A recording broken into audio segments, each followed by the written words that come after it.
Yo, what's up? What's up? What's up, everybody? I'm getting the stream. Come on, everybody. I'm getting the stream together. Give me 1 second, y'all.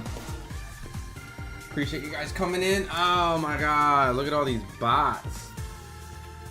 Chat botters. Get these out of here. There's a few of them.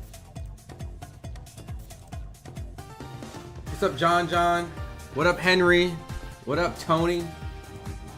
Give me 1 second while I start annihilating some of these bots in here and getting the stream set up. But we're currently right now in the middle of the Badu Jack co-main, and then we get straight into the Canelo. So, see a lot of Canelo. What up, Luke? What up, Williams? You guys got some predictions already? Cool. I mean, like I said, maybe like 2 minutes while I get everybody in here. Talk your shit. Sunny Rise. It's gonna be a live commentary. Watch along. You know this, man. Come on. You know how copyrights work, guys. You know how this works. Live commentary. Watch along. What's up, Steven?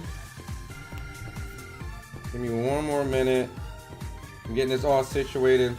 Other than that, while you guys are coming in, let me know who you think is going to win. Obviously, a lot of you guys have Canelo. In addition to that, are you guys still recovering from the residual effects of a fight that happened last night? I don't know if you guys put money on Ryan for a knockout, or you get thought the fights was very anticlimactic and boring. Kind of waking up from some of that. So we'll get into all to that while we cruise through this co-main with Badu Jack, and then we'll get straight into the Canelo. What up, Andre? What up, Eric Ferguson? What's up, Thomas? You from Texas? That's what's up, man. All right, cool. All right, I think I killed enough of these bot links. Please, by the way, if you're in here, just letting you guys know, this is gonna be a live watch party, so do not click these Canelo Skull links that pop in here. They are like virus-filled links, so do not. I'm warning you guys now. So, all right. So let me get this music off real quick. Let me get this right here. Let me get you guys involved in the chat. What's up, Extreme? What up, Mexican Boxing? What's up, man? Welcome back, my guy. Albert, Henry. What's up? What up, Dion? So your boy's back with another one tonight. Very short, simple live commentary. I just don't think I could have done 2 back-to-back straight 8-hour streams. I'm not gonna lie. This undercard was extremely uneventful. I did keep up with it. I did see the Martin Bakole F.A. Jabe draw that happened. But I can kind of give you some description of what I see in this co-main while we wait for the main event. But I'm going to just shout some of you guys out. Dion from Baltimore, that's what's up. I've been to Baltimore a few times. I've actually covered Tank in Baltimore when he fought up there. What up, R. Ramsey? What up, John? Those Texas guys are tough, though. Yeah, you always got respect. How does Jack look? He's competing. I haven't really been keeping score, to be honest. I probably have to rely on, because I've been kind of getting ready to get this stream together. But nothing dramatic has happened. I think Badu's competing. I think they're having their moments. So they're in the 6th round right now. Canelo wins. GG, what up? Let's go Skull. John Wayne says, let's go Skull. This is late for a Saudi card. Yo, you know what's crazy, Antonio? You know what time the first fight started for them? It was at 1 a.m. The very first fight of this whole entire card started at 1 a.m. in Saudi Arabia. So if you were an attendee, you would have to walk in this building at 1 a.m. and sit down and go through this whole entire card of, I think, like 7 fights before the main event. That's pretty brutal, not going to lie. It's good for the U.S., right? Because we're watching it kind of at a time that's like us. John Way, Cuba. Are you Cuban? Mr. H.R. Porter, Turkey wants to give Fury a foot rub. Crazy, bro. Jag, is Cristiano Ronaldo there? I don't see him. Oh, maybe. I don't know. I haven't looked in the crowd. I mean, I see Eddie Hearn. I see Frank Warren. I see Richard Schaefer. I see a couple guys in the crowd that are always there, right? Turkey Al-Sheikh. So I'll if I see Cristiano, I'll let you know. I wouldn't be surprised because he's part of this whole Fate or Fury situation. He's a guest character in that game. Like, you can select him. It's kind of weird, but Dion, what's next for Haney? I don't know, bro. Like, I really don't know. Like, I kind of wish, like, I get it. They both have been out of the ring for a year, but I kind of wish they just had, like, easier. I can't even say easier because Ramirez was, like, there for Devin to pick apart. Like, I'm going to be honest. Like, this is going to sound extremely critical, but how many more fights still to... next one. So we're in the middle of the co-main. So we're like in the 7th round. Let me check real quick. Yeah, we're in this, about to be in the 7th round. So the main event's going to happen like really quick, pretty soon. So I'm just going to get into that when that happens. But I'm not really going to call this co-main unless something dramatic happens. But what Devin should do, I don't know, man. Like, everything's hindsight now. Like, oh, we should have had him fight first and yada yada. But maybe still Ryan. Like, do you guys even care about the Ryan Devin fight at this point? Like, is that something that even interests you? What up, Val? Turkey touch. Chill, bro. Chill with the crazy comments. Rolly beats Ryan. Yeah, oh yeah, Rolly beat Ryan.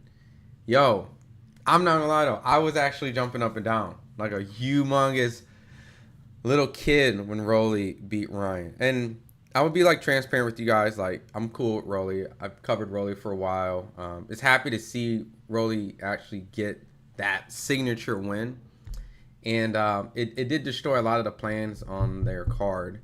So, I mean, I'm not saying I'm rooting for failure in that sense, but it's just good. You know what I mean? Rolly's been considered someone that a lot of people has made fun of, been the butt of some jokes. Started boxing at 17 years old. He fought this kid who was like a 15-time national champion. Like, I'm happy for Rolly, man. I'm ecstatic. And but at the same time, I was very, like, shocked and disappointed in, like, a lot of people's performances last night. And it led to a very, very extremely underwhelming. And I felt like I think they overdid it with the Times Square stuff too, knowing how they didn't let the fans go. So it was just too much last night. So John says, no, I'm Mexican, but you're rooting for Cuba. Val, I feel like you're setting me up with this comment. You're born in... Oh, that's in Texas? Right? That's in Texas, right? King Rye? Yeah, he got cooked last night. Have you spotted Terrence Crawford in the crowd? He is there. Terrence is already there. If you look at his social media on Instagram, he has a little bit of ringside footage that he's posting. But yeah, he's there. To be honest, I'm hearing like at some point, like if Canelo wins, I mean, they might... I don't know if they do it tonight, but there should be maybe like some sort of press conference happening somewhat in the near future pretty soon. So don't be surprised that some announcements and some things do start to get pushed pretty fast if Canelo does get past Scull tonight. Did the fight start already? No. So we're in the 7th round in the co-main, Badu Jack and McKillian. Seems like Badu's starting to pick a little bit more rhythm, get into a rhythm a little bit. But it seems like McKillian's been kind of in control mostly of the fight. So makes sense, the younger guy. But no, they're not in the ring yet. Yo, what up, my boy? Ken, what's popping, brother? What's going on, man? You got Canelo tonight? Yeah, as you should. I mean, I'm hearing a lot of people telling me that Scull can potentially pose problems for Canelo. Not saying that Canelo will lose, but he's fighting a taller guy, a Cuban. I did do a little film study, and he fought a guy I covered a little bit, Vladimir Shishkin. And he doesn't look like the elusive Cuban fighter with slick defense and slippery movement and lateral movement and a southpaw stance. He's kind of like a low, hands hanging low, kind of slow in a certain way, like kind of a slow Cuban fighter. I know they're at 168. I mean, I guess I'm comparing how Canelo might be faster than him because he's a smaller guy, but he seemed slow in the Vladimir Shishkin fight. His defense didn't really look that great.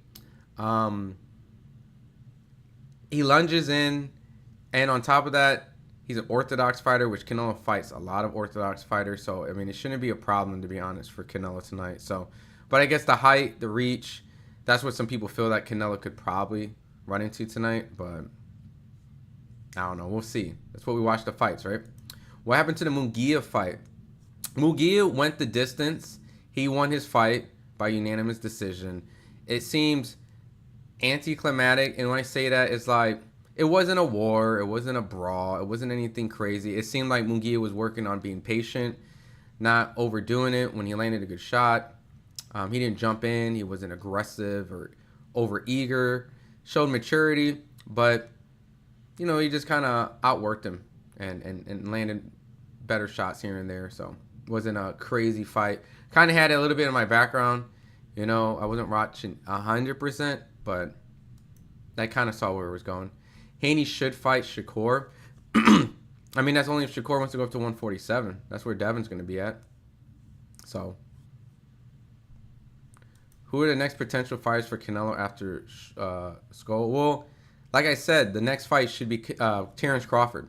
Right? Now, if you're asking if Canelo win or lose or whatever, like if he loses to Crawford, I expect a rematch. Right? I heard a rumor that Terrence told Virgil he's only going to do 2 more fights left, and obviously one of them is Canelo. So, what other big fight would Crawford fight after Canelo? Canelo, right? That's assuming if he wins. So, he beats Canelo, then a rematch.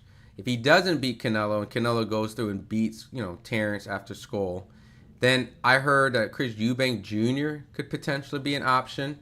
They've been in talks in the past about potentially working out a fight. And especially after Chris Eubank getting a lot of attention from the fight 2 weeks ago. I mean, it only makes sense. So I could see Canelo fighting Skull. If he beats Crawford, then Chris Eubank somewhere in the mix, somewhere along down the line. And if we are, by God, given the opportunity to be blessed by the boxing gods, we would get David Benavidez, which I am not expecting that. I have a 0.1% chance that we get that. So, but yeah, those are just my theories. You know what I mean? Sorry if you already addressed this, but do you think Boots steps on Tio if they fight? Yeah, I do. And I think your word steps, Joseph, is a good way of describing it. And there's no disrespect to Tio, right? Tio is a lightweight that went up to 140 and then going into welterweight. We haven't even seen him in welterweight. But Boots is an extremely humongous welterweight. I think I've told this story multiple times. Like, you know, my girl, she goes to a lot of these places with me, like to gyms and fights and stuff like that before we had our child. And she would always be remote. I would bring her out to all the places I would be at. She's met Terrence Crawford. She's met, you know, welterweights. She's met Devin. And she's kind of like, oh, Devin looks big compared to Terrence. When she met Jaron Ennis, and I know it was Jaron not in fight week, right? This was his walk-around weight.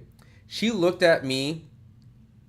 She looked at me at a point where she was kind of like, how in the fuck are these two in the same weight class?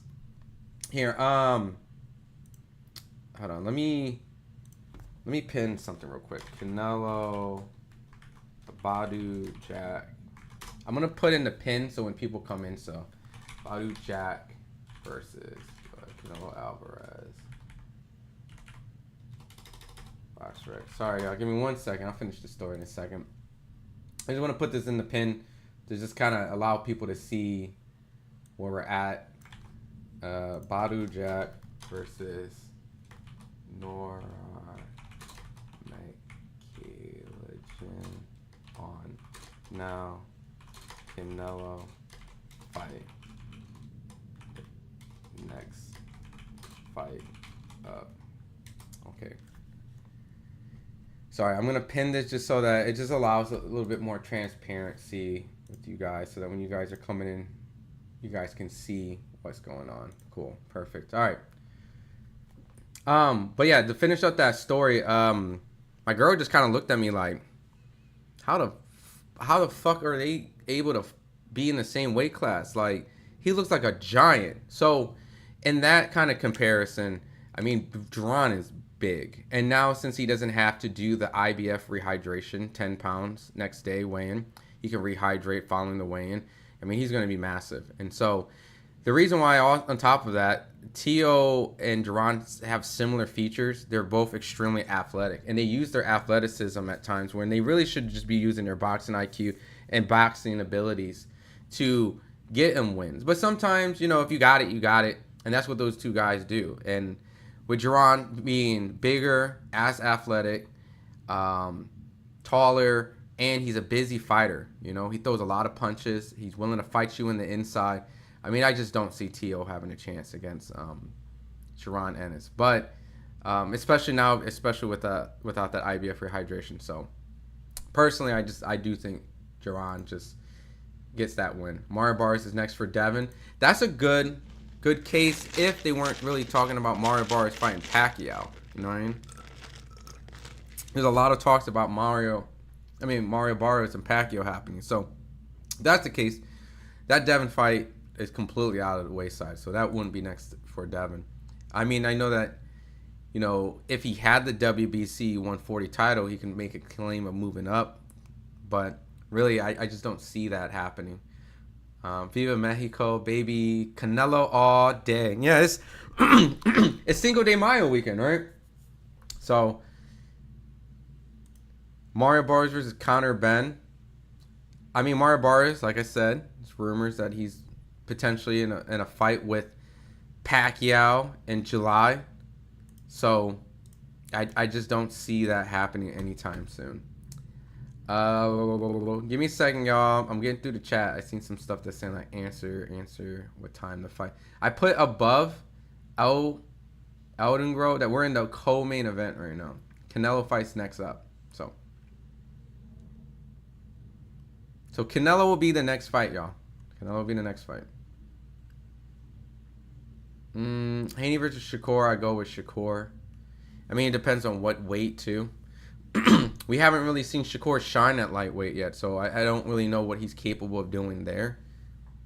I mean, I've seen him, like, fight and spar. I know his abilities, but, you know, moving up from 135 to 147, is, you know, Shakur is a way smaller guy than Devin. Nope, Ryan should take it down a tier and build his confidence, in my opinion, yeah. Tank and Roach, June 21st, I believe. Let's go. Dion, I reported out that is not. It's actually going to be somewhere around. Tank and Roach is potentially going to be somewhere around August and July. So either late July or early August is what I was given information about. So the June 21st is not real. It was something that they were considering, but it got pushed back for certain reasons that I can't really disclose. Let's go Skull. Rolly is hella cool. Yeah, dude. Rolly's, when I mean like Rolly's a genuinely cool guy, like he's one of those guys that you can call and he'll always kind of pick up. You know what I mean? Like, he's a down-to-earth guy. I've never really had any diva moments with Rolly compared to a lot of fighters.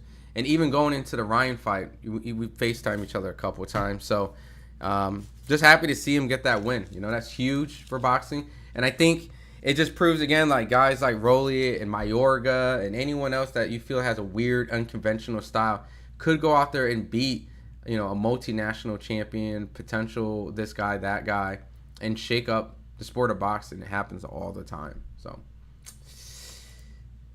Devin's not fighting Ryan now. Nope. Ryan definitely needs to. Where y'all watching the Canelo fight? We're in the 10th round right now. Badu Jack and McKillian. Yeah, and I don't know how to score this fight as is. But we're almost done with the co-main, and we'll get to the Canelo fight.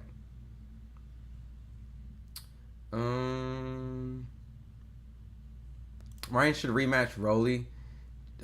He just disrespects him. I mean, I don't even know if that's in their contracts.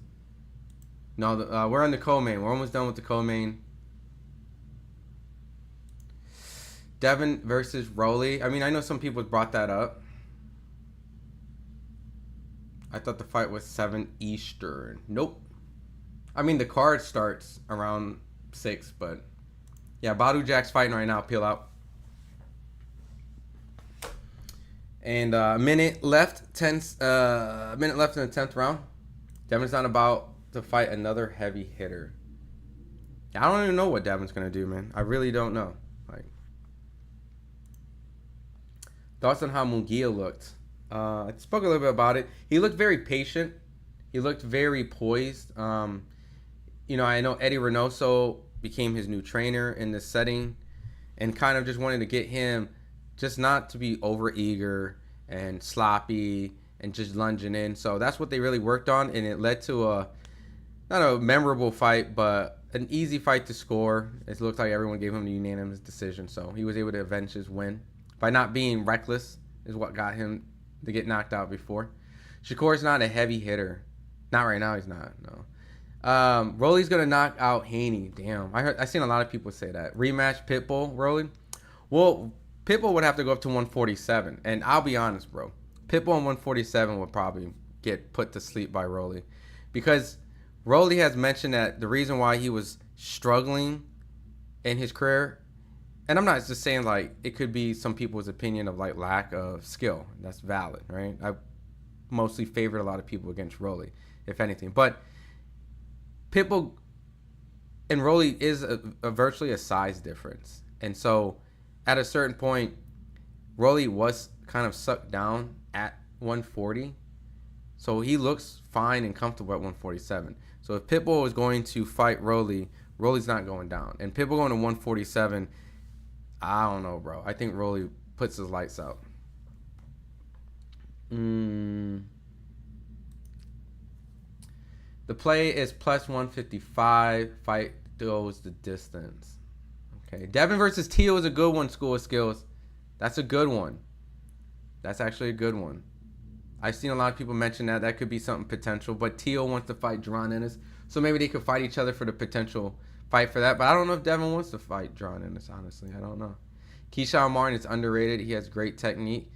Yeah, Keyshawn versus Frank Martin would be a good fight. Or you're talking about Keyshawn Davis. You're talking about Keyshawn Davis. I think Keyshawn Davis is a great talent in the sport of boxing right now. Well, he's one of the best, to be honest. He just got hated because he got destroyed by Gervonta and he did the damage brain. You know, I think people just have to remember, like, Rolly started boxing at the age of 17. What up, Hatcher? So he's behind all these guys. So he's learning on the job. So just to see what he's doing right now is already extremely impressive.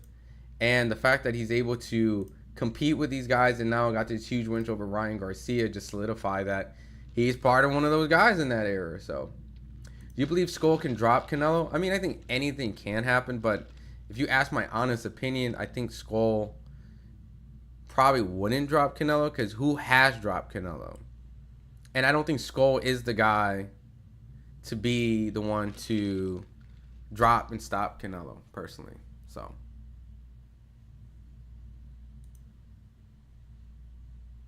the time is sounding off. The fight passed already? No, not yet. So I'm going to move to a screenshot right now. Look, I know all you guys who come in here looking for a fight. Look, we're doing live commentary of the fights. We can't show the fights, right? Right? So let me... Hold on. Camera, display. Maybe I can move these two real quick. Give me 1 second, y'all. Wow, I'll get to you guys' chat. Display capture. My camera. Camera frame. Alright, let me move right here. Alright, cool. So I can only put still shots, right? So we're on the co-main. Once again, I'm not going to be able to play the fight itself because of copyright, right? I want to clearly explain that to you guys. This is a live watch-along commentary.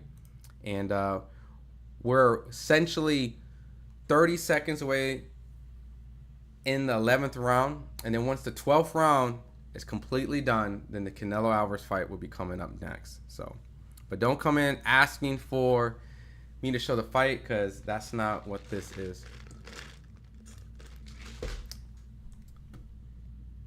Hold on, let me get my highlight chat right there. All right. Devin has no chance against Tio. We just saw. You did see how bad Devin looked, right? I think Devin, strangely enough, I'll give him one benefit of the doubt, is I think he just wanted to secure getting to the Ryan Garcia fight, right?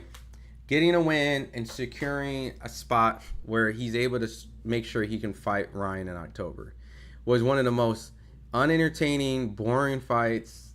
And I'm not saying that because of a boxing style.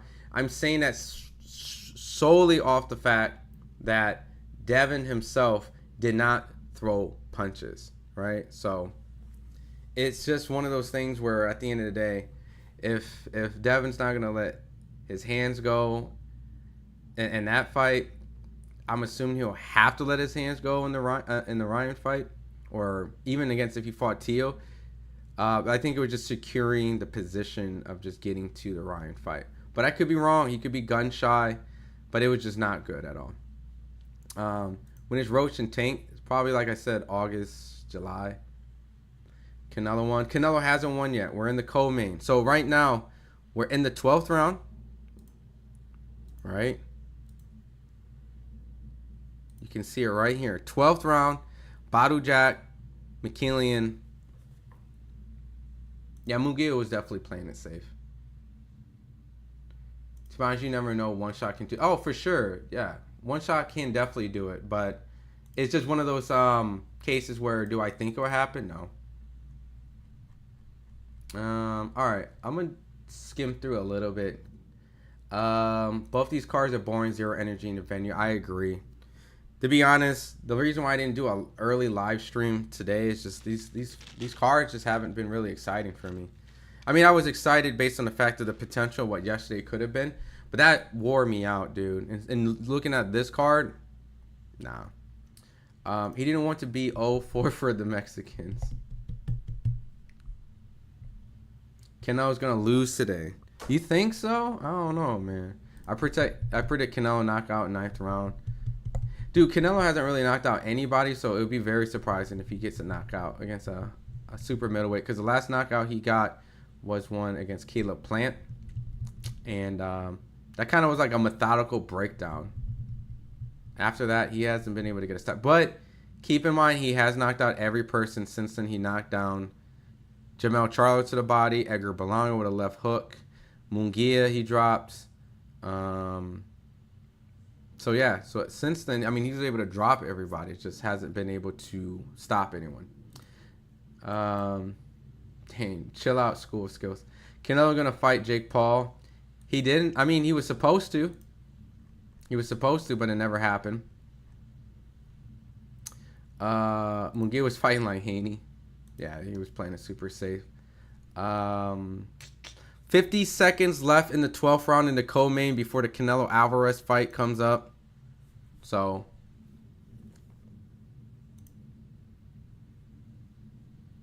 Tim says this could be Randall Chavez. All right, I'm going to skim around in the chat because I don't think I'll ever be able to catch up. So sorry, just rewrite some of the comments. I'm going to start a little bit later in the chat. Shit, we're doing this parade. Canelo versus Scull.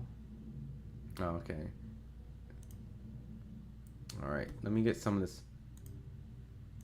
13 seconds left in the co-main. It'll be the next fight coming up. Man, these bots, boy. They coming out tonight. All right. So check it out, y'all. I'm going to... Canelo fight coming up next. All right. I'm going to pin this. Give me 1 second.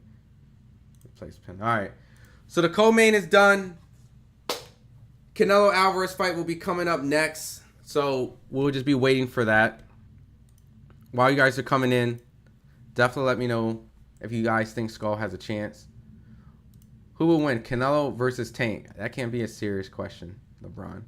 There's a huge size difference if that's what you're asking me. Jake Paul versus Trump, live Cinco de Mayo. Who would win, Canelo versus Tank? Come on, bro. Canelo is too big. Badu Jack with a final shot at the bell. These fights have been really hard. Yeah, no fire alarm, right? A fire alarm should definitely be something to wake me up, bro. Dude, oh man, it's rough as a boxing fan right now, man. Nothing has kind of got me up or excited. And even when there was fights that may potentially had some sort of opportunity to be like a great showcase, like the fighter just didn't deliver. So there's this video that Shannon Briggs did. You went on IG Live. That was pretty. Listen, this is what Shannon Briggs said.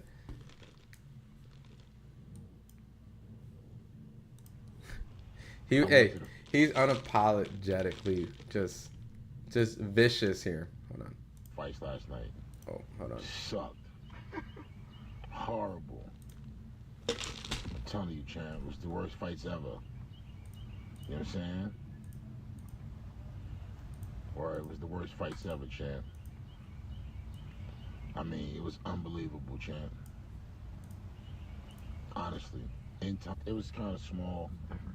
It was definitely some invite only, you know what I'm saying? But, yo, champ. Trash. Man, the boys can't fight, man. The boys can't fight. None of them could fight. None of them could fight, yo. I'm keeping it real with y'all. It was horrible. You know what I'm saying? They need new talent, yo. They need new talent. Man, T.O., all of them looked horrible. They sucked. Jesus Christ. T.O. was fighting like the Three Stooges. He was fighting like the Three Stooges, man. I couldn't believe it. Yeah, it was pretty vicious, man. He was pretty vicious about that. So I don't know, man. I think T.O. did, outside of obviously Rolly having a big upset win. I think outside of Rolly getting that win, I mean, I think T.O. out of the 3 A-sided guys, it was pretty obvious who had the best performance. It was T.O. But man, even then. I had someone in chat said T.O. was they were trying to defend. Like, he did good. Like, how would you rate him? A 7.5. A 7.5 is good? Yeah, good. So if his own fan base is saying 7.5, that just lets you know what type of, these bots. Bro. All right. I'm going to have to increase this. Badu Jack just got the win. Wow. So unfortunate for McKillian. It looked like he was slowly getting up on Chris Mannix's scorecards. All right. Give me 1 sec. I got to fix this bot issue right now. Technically, Rolly did do the best. Like, he was a huge underdog. But out of the A-side guys, I mean, T.O. did the best. But even then, he fell flat in a lot of cases. God. Freaking bots, bro. Give me a second, y'all. These bots are just destroying the chat.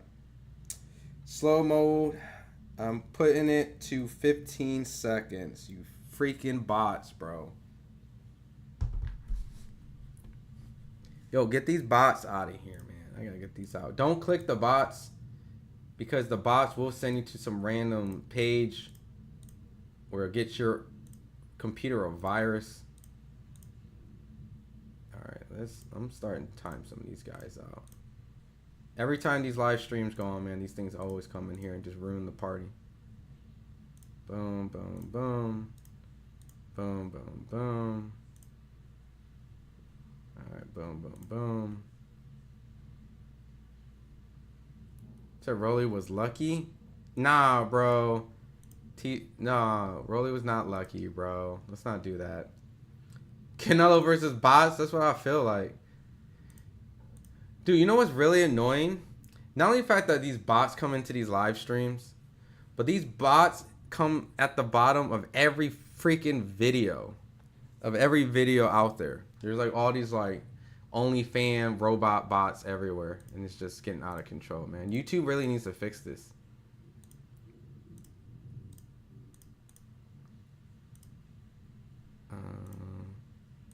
Hold on. There's just so many of these bots. I'm fighting them out real quick. Give me a second. It's a battle, but I'm getting here. Fuck these bots, bro. Alright, of course. Hold on. Alright. Once the Canelo fight actually is in effect, I will actually giving commentary blow by blow. But it's okay, man. I mean, there's people that don't know it. All right. So, anyways, let me get back to the chat, man. Put the chat to follow only. I could, right? I could do that. If it gets a little bit too crazy, I put by 15 seconds, right? If it gets a little even worse, then I might do that in a second.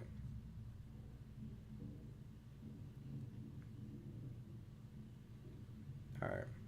I don't know. Canelo's going to be the next fight up. So, Canelo's fight's coming up next, y'all.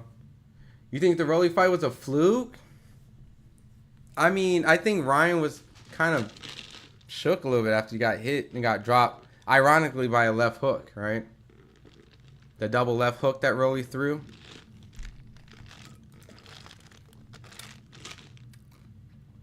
Never have I seen this bad boxing events in the history of the sport. Whatever's going on is destroying the sport. What the fuck is even this? I don't know, dude. I do find it interesting that this fight is at like 5 a.m. or 6 a.m. in Saudi Arabia. Like, personally, at the end of the day, dude, this fight should have probably just been in Vegas, right? That's where his audience is. That's where his market is. The crowd and the audience looks pretty dead. Like, it looks like no one's there. And these events have been very like exclusive, you know, and not inclusive with the fans. So, yeah, Rolly was stronger. I mean, the whole Times Square bout was a curse. You know, I want you guys to really even think about this, right? I have a theory. A lot of upsets happen in New York City, right? If we go back in time,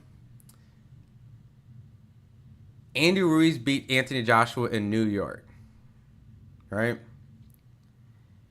Teofimo Lopez lost to Kambosos in New York. Gervonta Davis got his draw with Lamont Roach in New York. Devin Haney lost to Ryan Garcia in, say it chat, New York. Rolly Romero beat Ryan Garcia where? New York. It's kind of like a theme. You're fighting a guy that you're not supposed to win. There's an extremely huge, wide margin of you're supposed to lose. The fight's made in New York in some weird circumstance for whatever reason. Like Anthony Joshua was supposed to fight Jarrell Miller, had to do a last-minute replacement, failed drug test. Boom, something weird happened. Boom, New York.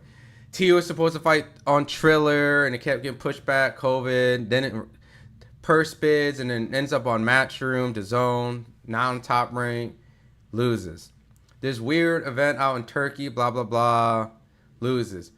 Ryan and Rolly was originally supposed to fight, but didn't happen. And then the fight was supposed to be in Vegas with Devin and Ryan, and then they couldn't get the date. So some more weird stuff happened, and they ended up in New York, and boom, Devin loses. It's just a constant thing. Gervonta Davis and Lamont Roach, all this weird stuff. They're supposed to fight in Texas. They're supposed to fight in D.C., and all of a sudden, bam, out in New York, loses. It's just a theme. Just stay out of New York. If I was a boxer, I would just totally stay out of New York at this point. It's just cursed. And, you know, Shakur Stevenson's fighting Zepeda. And I'm not saying that I think Zepeda's going to win the fight. But I swear, if Zepeda beats Shakur in New York City, never fight in New York City ever. Ever. Because when you're the clear A side and the clear favorite, and you lose in New York, you're adding to that theory, all right? I think New York is cursed. Like, I think it is cursed. Like, think about how many upsets have been. And there's not a lot of fights in New York at that type of level, so. But that's just me being like a conspiracy theorist, right? Turkey doesn't know what he's doing. Yeah, he's still new, man. I mean, there's a lot of things that... All right, man. I might have to put this to... all right. Minimum subscribe time. Alright. I'm changing the chat, y'all, to being a subscribe only because I gotta get these bots out. These bots is just pissing me off. Like, this is crazy that I have to spend all this time trying to read your guys' chat in between this.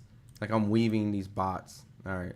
So I put it into subscription. You subscribe to the channel for 5 minutes at least minimum, so a bot doesn't just subscribe and just spam. And then you'll be able to endlessly type and spam whatever you guys want in there. I'm going to lower the slow mode from 15 seconds to 10 seconds so that you can type a lot more often. But I put in subscribe mode just to get these bots out of the chat. So, all right. Heck no, Ryan with no... I did hear that too, though. People said that's what Ryan looks like without Osterine, right? So without Osterine in his system, he looked real basic. So could be right. Ryan did fail a drug test. Thanks for the commentary. I didn't and couldn't find any other. I just didn't want to support Showbiz. Mike, why don't you like Showbiz, man? But don't worry, I'll give a thorough commentary about it. Just a minute. Turkey still has a lot to learn. He does. He definitely does. And it's shown, man, like his analogy of thinking we're going to bring it in Times Square, something that no one's ever seen or done before, but we're going to rope it all off with a giant red wall. And you had to be a billionaire to get inside. You know how they make jokes about boxing has like giant paywalls? You have to pay for DAZN, then pay for the pay-per-view on DAZN. Like this crazy expensive sport, this hobby that we're into, we have to keep paying. But that's the most expensive paywall I've ever seen in any type of combat sports ever. Like, you put it in New York Times Square and no one was able to watch and look through. Bro, why even put it there? Even the fighters was kind of saying like it felt like a COVID event. So, I mean, at the end of the day, man, like that's behind us. Turkey has a lot to learn. And if Canelo loses tonight, then I just feel like even fighting on Turkey cards is starting to be cursed, right?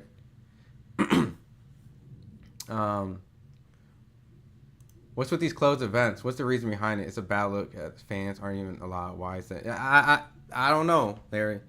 Like, it to me, it really does take away from the sport because the environment itself when someone gets knocked out, dude, if you've ever been to a boxing event, it is absolutely insane. The Barclays, Vegas. Also, just so you guys know, Terrence is at the event. Obviously, he's there to see, Canelo wins. But yeah, dude, it's you can't even match it. Like, you can't even compare it. I remember I brought my girl to her first fight was the Terrence Crawford fight. And, when he was getting the stoppage, she was so against the idea of fighting, right? She's like, oh man, it's such barbaric, blah, blah, blah, cliche, right? When she saw Terrence put homeboy to sleep, she jumped out of her seat and she was like, oh! It's just a different environment. And when you remove that environment, it's very stale, it's very dry, and, the fans suffer from it. So hopefully that these things do become just a short-term experiment, which later leads to bigger events, bigger venues, fans. I mean, he technically did do an open event, which Conor Ben, Chris Eubank, they brought in, 67,000 people, and clearly you saw how crazy that was. So, I mean, that was the outcome of that. So,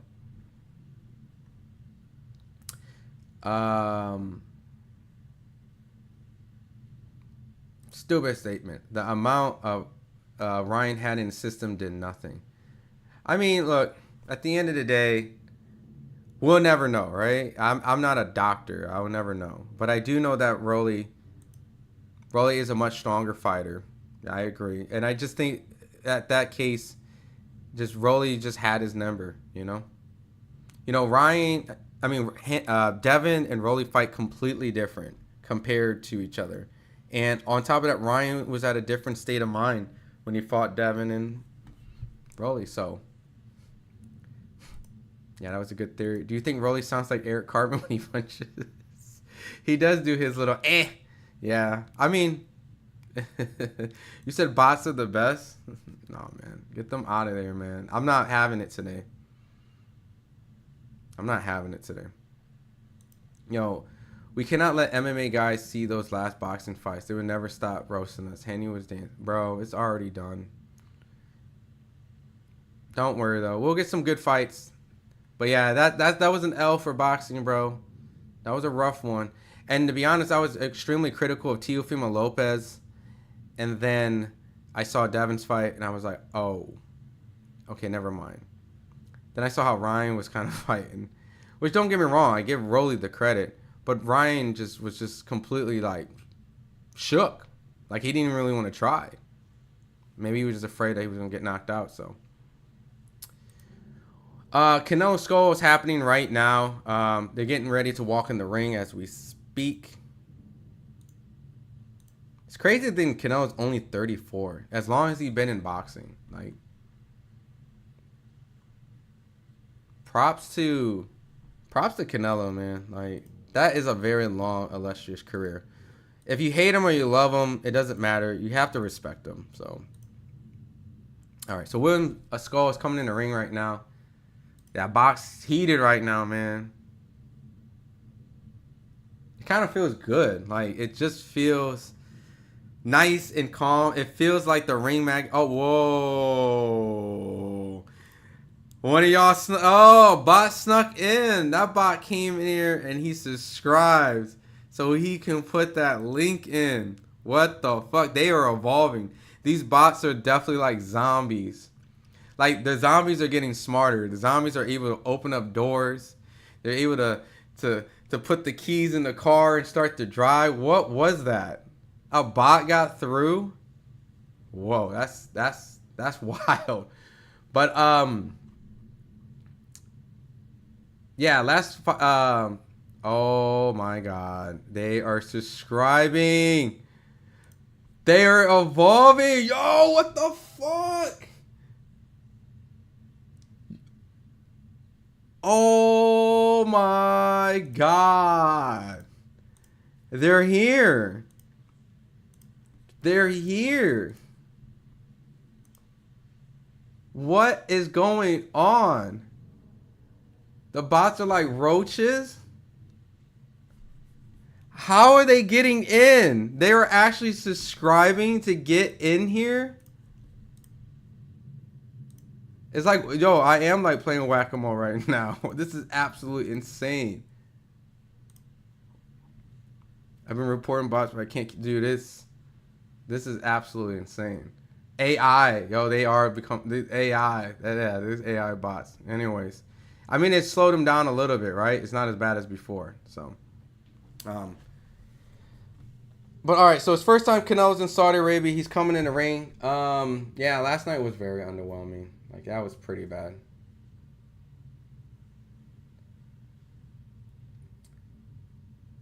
Yo, good stream last night. Appreciate it, Crypto Chad. I wanted to go live earlier, but dude, last night wore me out. Like, these Saudi cars right now just haven't been hitting, to be honest. So I just decided to just come for the main event. So I wish Canelo would have been a little older when he fought Floyd. Yeah, I agree. I mean, but then guess what would have happened, Trent? Floyd would have been older. But I think you're saying, like, you wish Canelo was older in a way where Floyd and him had, like, a closer in age. I agree. You know, that's just one of those unfortunate things. Because I do feel like Canelo was inexperienced. But I'm not going to make that an excuse because also I think Floyd is just one of those absolutely masterful defensive fighters. And to be fair, with Floyd's case, he was out of his prime.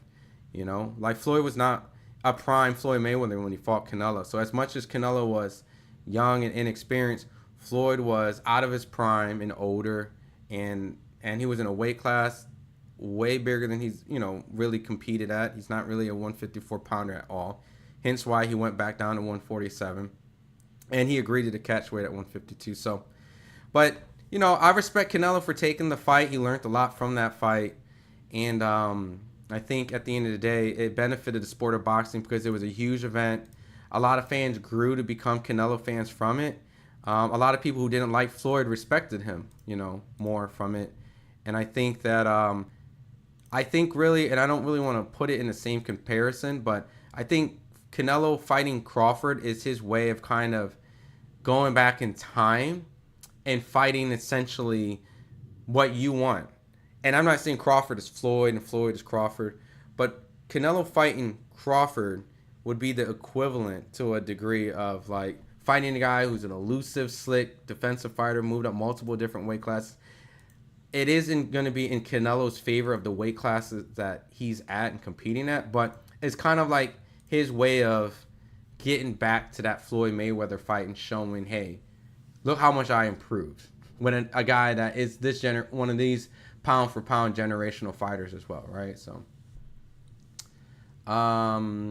let's see. Make me a temp mod. I'll take care of bots. I think you just can't even escape it, bro. I think they're just gonna come. It is what it is. I mean, it's a lot better than what it was. Skull may have Cuban revenge for Lara losing controversially to Canelo. Yeah, that was a fight where it could have definitely went in Lara's favor. So, but I just don't think William Scull. I hate to say it, I was doing some film study in the Vladimir Shishkin fight, and he just didn't really look like an elusive, slick fighter. He's an orthodox fighter, not a southpaw. You know, I think Canelo has seen enough of this style to a certain degree. He doesn't really show crazy head movement, doesn't really show insane footwork. He's kind of slow, to be honest. He's kind of slow, methodical. His defense doesn't really seem superb. He doesn't really fit the top tier talent of Cuban fighters that I've seen as in the past, but I could be wrong, right? Styles make fights. He can rise to the occasion for this. Something could have been, something could have happened in that last fight, and that's the reason why he performed that way, something in life or maybe been injured. So regardless, we'll see tonight. Yeah, the bots are real, Ken. It's crazy, dude. It's just annoying. WWE boxing, it felt a little scripted a little bit last night in a way. I get it. And the Chris Eubank and Conor Ben. Why is the crowd so small?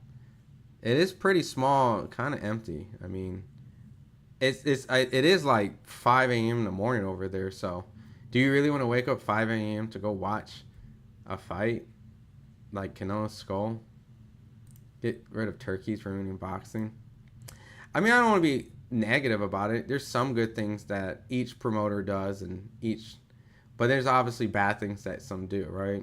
Some withhold certain fights being made. Some make only in-house fights. Some, protect their assets and avoid risky fights. And then some do goofy, weird stuff, But they all have done it, So if he would have been 27, I still think Floyd would have. I might be just Floyd biased, and I'm okay with just admitting that. But at a certain point, man, everything has to be calculated and risk. Because Floyd, like I said, Floyd was not in his prime when he fought Canelo. Like, that was not a prime Floyd Mayweather. So there's always going to be some sort of reason why one person has an advantage over the other. You just can't have an even playing field. Floyd's scared of Canelo. That's why he never gave him a rematch. Bro, you want him to give him a rematch at like 39, 40, 45, 50? Floyd would have still handled him at any point. Yeah, I mean, I think the same. But that's my opinion, and it's not even a bash Canelo. Canelo is a Hall of Fame generational fighter. So regardless, with or without the Floyd Mayweather win, he's already in that type of stratosphere. So personally, I don't really feel like he needs the Floyd fight at any point to prove to where he has gotten where he's at. He's fought guys like Triple G, Lara, been undisputed at 168. I mean, he's fought consistent competition at a certain point that you just have to take your hat off. You know what I mean? If you think it's the best Mexican fighter of all time, you feel like a Chavez, that's a matter of opinion. But he's worthy of a debate, and I think that alone is an accolade that many other Mexican fighters, let alone fighters alone, can say that they're in the Mount Rushmore conversation of their country, So I give Canelo all the props and respect, and nothing negative to say. I know he failed that drug test, and I wasn't happy about that. It's part of boxing, so I will put asterisks around that. But in addition to that, some of the decisions and poor judging that kind of went around, you know, that's not his fault. So, you know, I did wish he fought Triple G a little bit younger, you know. So I guess that's kind of the same case then. But this boxing, dude, politics is a real thing, and sometimes narratives get created out of things that are out of your circumstances, out of your control. And it's just really just sometimes like not what you think it is, you know, not being scared. Sometimes just getting the money right, getting certain things set in stone so that every fighter's happy. And yeah. But anyways, I'll be continue reading the chat while Michael Buffer is announcing the fighters. And the first round hasn't started yet. Canelo versus Skull. T-Surf, I agree. Canelo versus Skull. A ton of emptiness. Yeah, it is empty in there. Floyd ain't scared of Canelo. Nah, he wasn't. If he was scared, he wouldn't even took that fight at that time, because he was definitely out of his prime. Yeah, Floyd is a great defensive fighter with great ability to counterattack, and people sleep on his counterattack ability. Like the Haney fight, people trying to compare Floyd and Haney last night because of the movement. The only difference is Floyd would have took the opportunities to counter punch, let alone initiate a shot in between while the fighter is waiting to catch him, right? Floyd will bounce back and forth, and then while you're trying to chase him, he'll pot shot you in between. You kind of, like your footwork isn't together. Like he'll catch you off beat, he'll catch you misstepping, he'll catch you in between stepping. Floyd would make attempts while also countering shots after the fighter tried to fire back. Like we just can't even do it. So Floyd was a masterful counterpuncher, and so I know that at the end of the day, people talked about his movement, but he's a masterful counterpuncher, and he has enough respectful power where fighters just don't walk right into. If that was the case, Canelo just would have just bowled. So it's a power that's respectful, where it's like, I don't want to get caught by stupid shit, but it's nothing at a later part in his career when he's fighting bigger guys that was like, oh my God, this is revolutionary.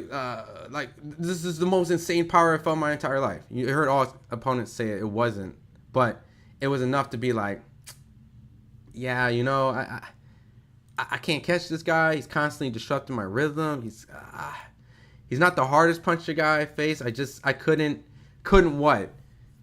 fight against him. He was the better fighter. You just couldn't get in a rhythm. And that's where I think at the end, you just have to give him his flowers. So I'm not a Floyd fan, but lies are not cool. Yeah, he wasn't scared.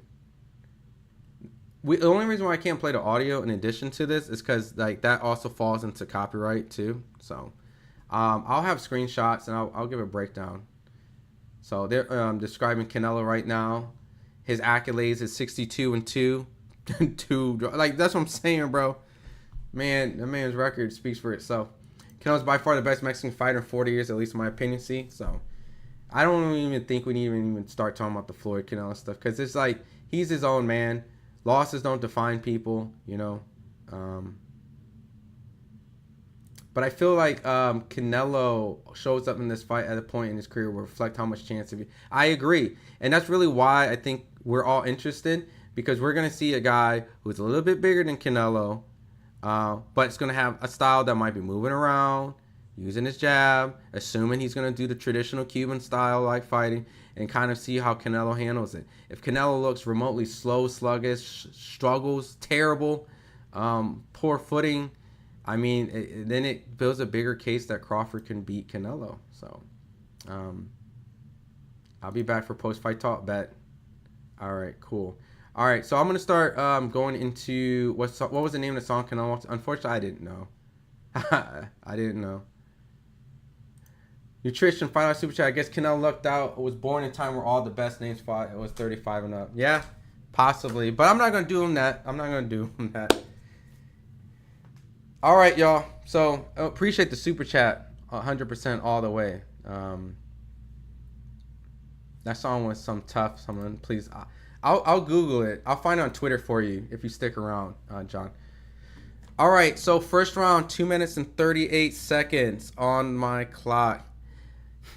Kind of like what I predicted. Canelo was coming forward, and William Scull using his movement, traditional Cuban style. He has kind of a high guard where he moves up and down trying to, I guess, create some sort of space and rhythm and timing. He's bouncing back and forth on his back foot. Canelo's putting pressure, pushing up. Canelo lands a good right hook already on William Scull. William Scull tries to fire back a jab. William Scull is definitely going to try to keep a mid-range to try to keep Canelo off him. This big, stocky power puncher that Canelo is. They made a mistake on the anthem. They said Germany and put Cuba. I swear to God. Oh, man. They did put Cuban music, though. I saw him coming out. Canelo throws a right hand and misses. William Scull comes out. Does a little Floyd Mayweather thing where he kind of like evades the right hand and shimmies away. William Scull attempts to throw a right hand and misses. Canelo's now actually light on his feet, showing a little bit of footwork. Slowly plotting his foot, going forward. Traditional Canelo, as you predict.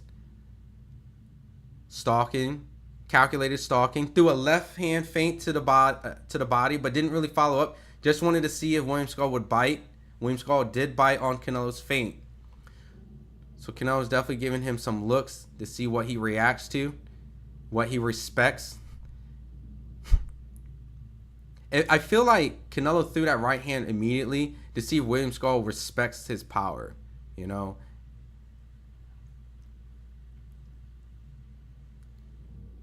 So I did hear from the commentary William Scull is a switch hitter, which is interesting because Terrence Crawford is a switch hitter.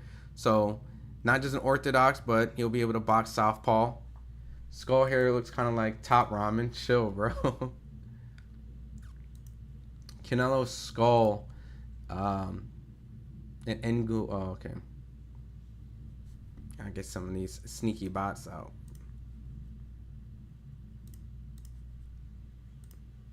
Not a lot of action going on. Canelo just walking William Scull down, while William Scull just keeping Canelo at a good distance by using his jab at times and his footwork.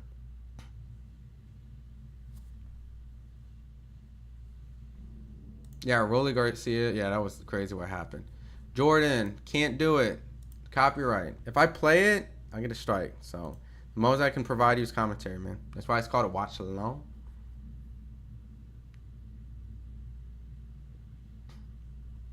All right, so after the first round, not a lot of action happened. Canelo is in the corner.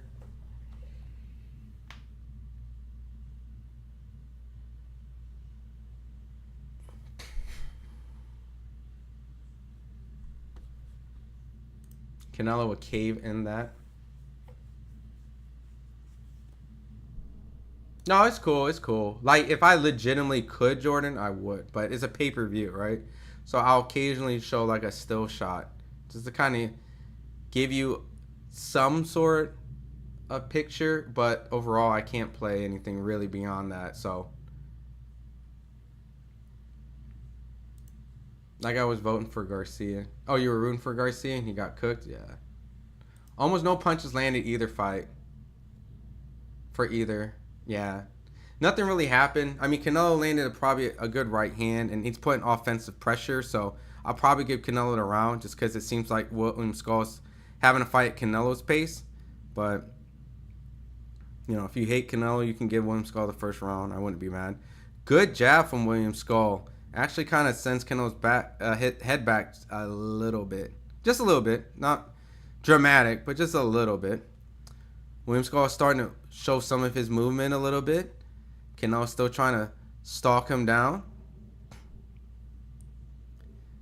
One thing I wish William Scull would do, Canelo fires a right hand to the body and lands and tries to follow it with a left hand and gets blocked.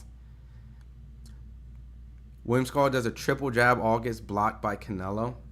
My man said garbage ass boxers. Damn. Oh my God, bro. These bots. Canelo tries to throw a hook. Oh! Was that a right hand that potentially hit Skull? Sorry, I was moving another cherry pick. I do know that he's definitely trying to get the last belt to be undisputed again to set up the Canelo fight. So you're starting to box. That's what's up, Joey.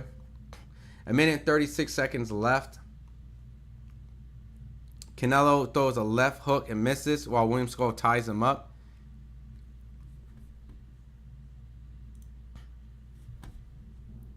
We're in the second round. William Scull still on his back foot, trying to keep good distance away from Canelo and trying to keep his back off the ropes. Right hand misses from Canelo while William Scull gets away and it's back to the center of the ring. You can set up a mirror and act like through your underwear. Bro, I hear that all the time, dude. No, but they can get my ass for that. What up, Larry? Is it legal to box at 11 years old? No, you can box all the time. It's just to go pro in what state, it's very limited. They typically want you to be like 17, 18. You know, it's 11-year-olds to be boxing pro. It's not a thing. So, you can do amateur boxing. William Scull at 33 seconds is going side to side, giving Canelo a lot of lateral movement, while Canelo is just patiently trying to land something significant. Canelo throws a right hand and misses, and William Scull, keeping good distance, just has to make sure he works from this distance because Canelo can land a couple shots in these very low inactive rounds to potentially steal. 10 seconds left in the second round. Canelo just slowly plotting, trying to catch William Scull. Right hand lands on William Scull. I think William Scull tried to fire a right hand. Couldn't tell if it landed. Next move, stop copying me. Guys are goofy. My name's Tyler, but like, what up, Tyler? Now, why is it Joey Moulton? Man, dude, these bots, they be getting in here, man. They are dedicated.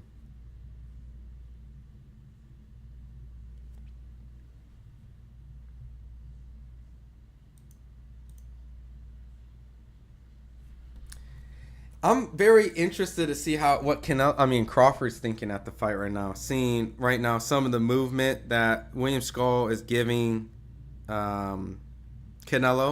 You know, I know Canelo is being very patient. You know, he knows he has 12 rounds and he tends to gas out in later rounds. So maybe that's just him conserving his energy and being smart and intelligent.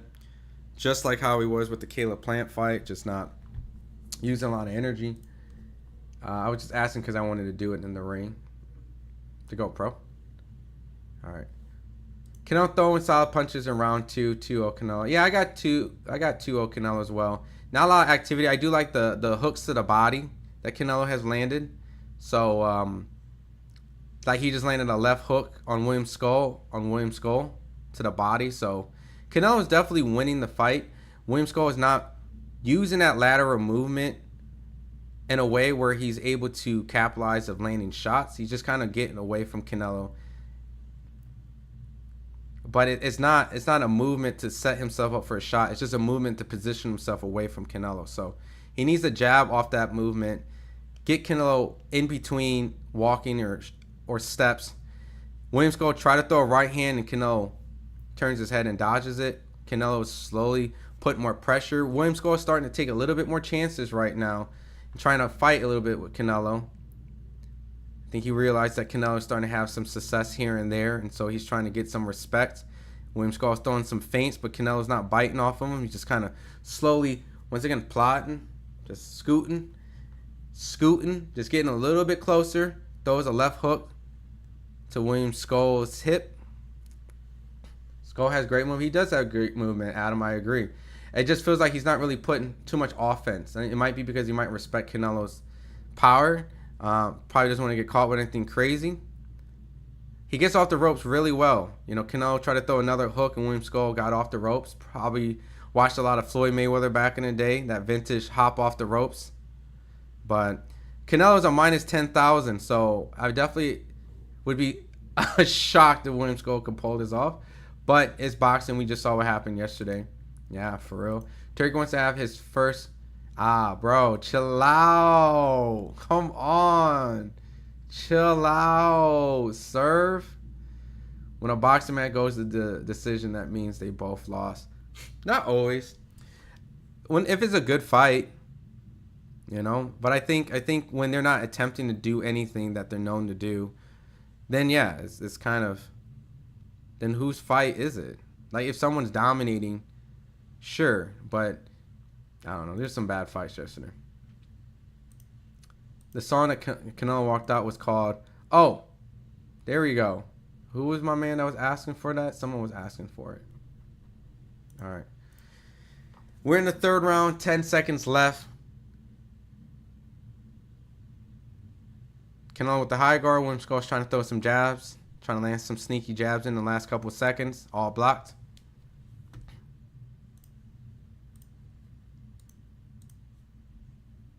Also, by the way, Dimitri Bivol is there too. They got Dimitri Bivol being interviewed.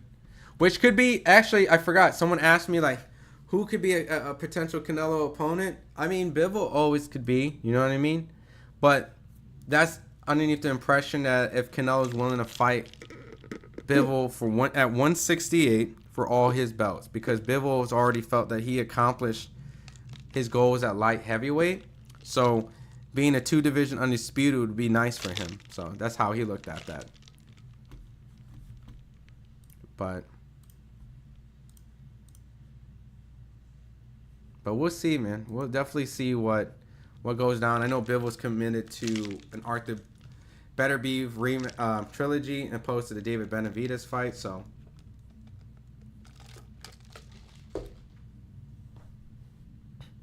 and we all know how Bivol beat Canelo. He was very active, threw a lot of punches, and was very creative with great movement.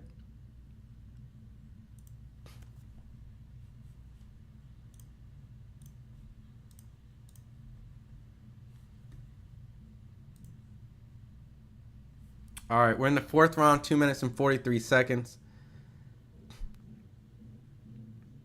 William Scull is on his back foot again. Canelo's still walking him down. Canelo is definitely targeting the body. He landed a good right hand to the body, and the left one landed on the hip. William Scull definitely needs to get a little busier if he wants to win some of these very non-action-packed rounds. I keep saying Skull. His name is School. That's my bad. If you find it, yo, Paul, you savage, man. I didn't know my chat was this savage. Close round, I thought Skull edged it. 2-1 Canelo, in my opinion. Okay. A lot of hip shots from Canelo. Canelo's definitely throwing a lot to the body. Makes sense because Canelo's probably trying to prevent School from doing a lot of movement. On top of that, I hear some commentary baits in Sergio Mora where a lot of the shots that he's thrown to the body will eventually give School an opportunity. I mean, School the impression that he's going to throw to the body, and that might open up a shot, you know, to the head. You know, when you keep doing rock, eventually you condition them, and then you throw in something like scissors, and it completely throws them off. Canelo attempts to throw a right hand, and School definitely tried to counter him with the right hand. Neither one landed.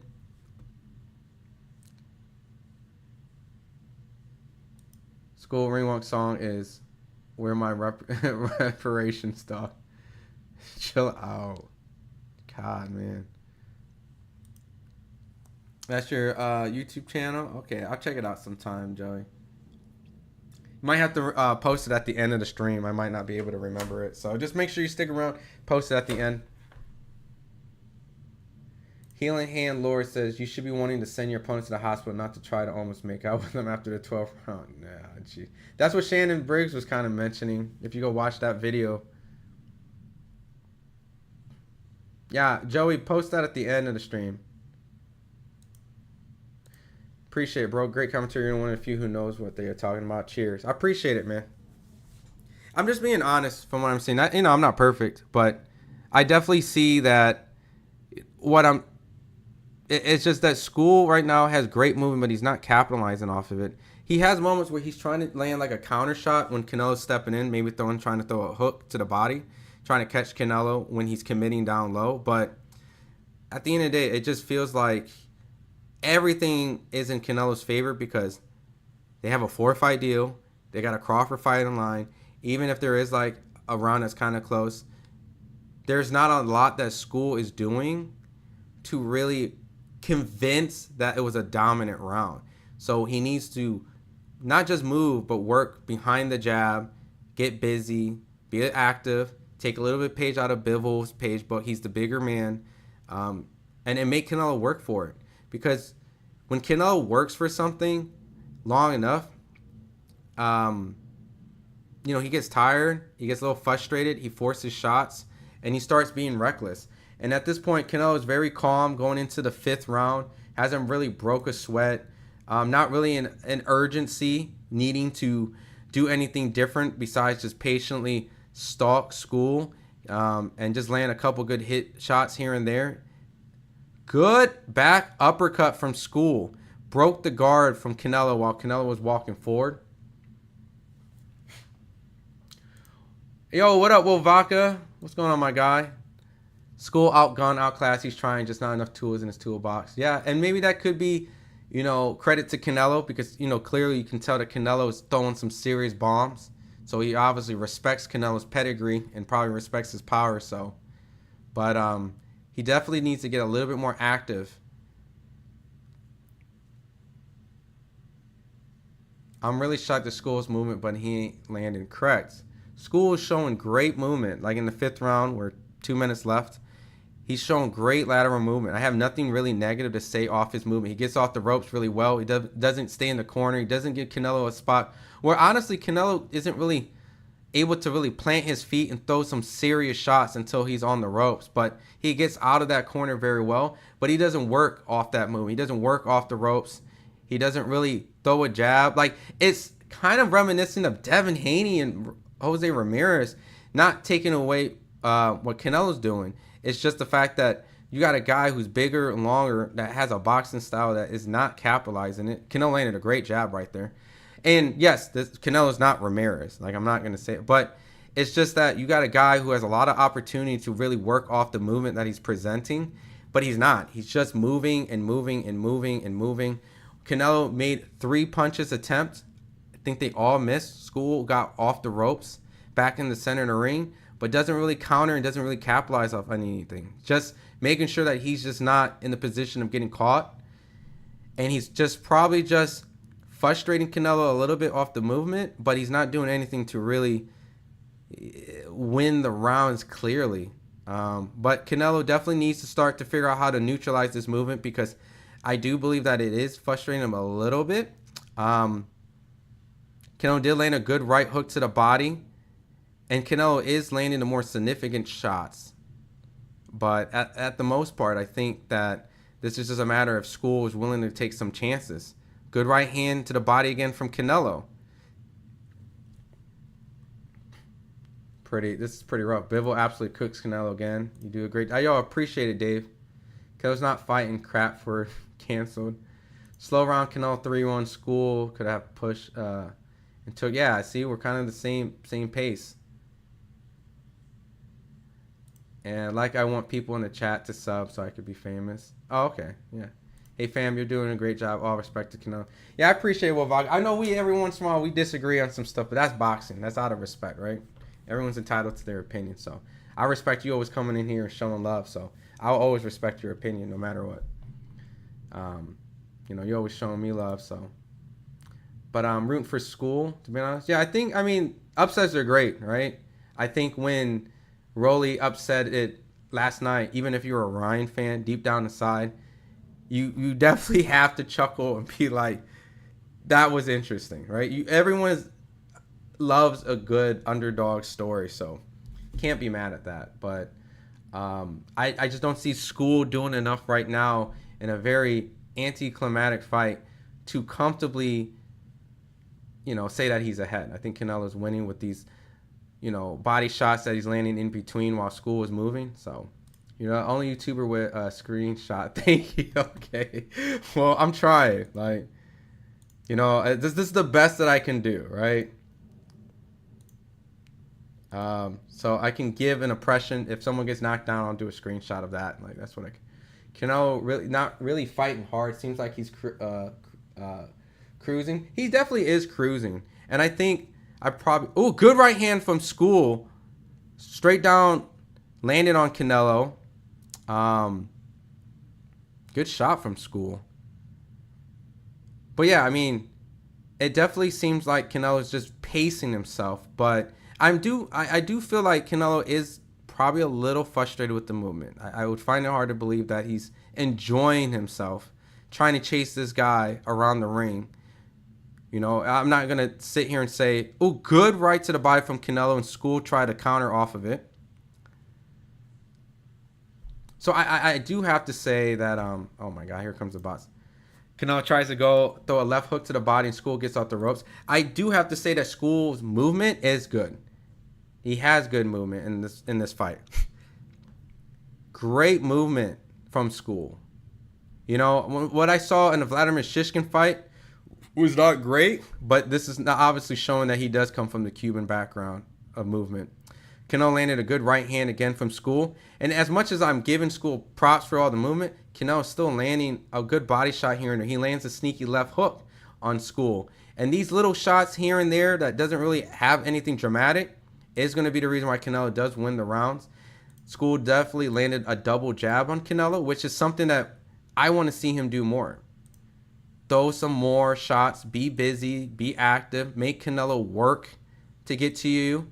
You know, the movement's already posing problems, but if you're making him work to get to you with you being the taller man, this could be easier. But I just see a lot of movement. If you guys saw the Devin Haney fight yesterday, it's kind of very similar. You know, more chances taken by Scull than Devin, but there's a lot of movement and not capitalizing off the movement and not really using the jab as effective, let alone at all. You know, he'll use it here and there, but it's just, he's just moving around. And I gotta say, Canelo probably is not able to get situated to land anything significant. So this might go 12 rounds, y'all. What happened to Cuban school of boxing? I mean, that's what he looks like he's doing. It's going to be another lower fight. He's going to lose. Man, this fight's being rough. This is about to be another rough. This is about to be another rough one, y'all. Oh man, we're in the sixth. What? Finished the sixth round. Oh my God. All right, let me get to the chat. Yeah, cruising. He needs to try to finish or get finished. Worth the risk. Great job, brother. I appreciate it. Bro, it's not letting me watch on Ultimate Sports Hub. I wouldn't even...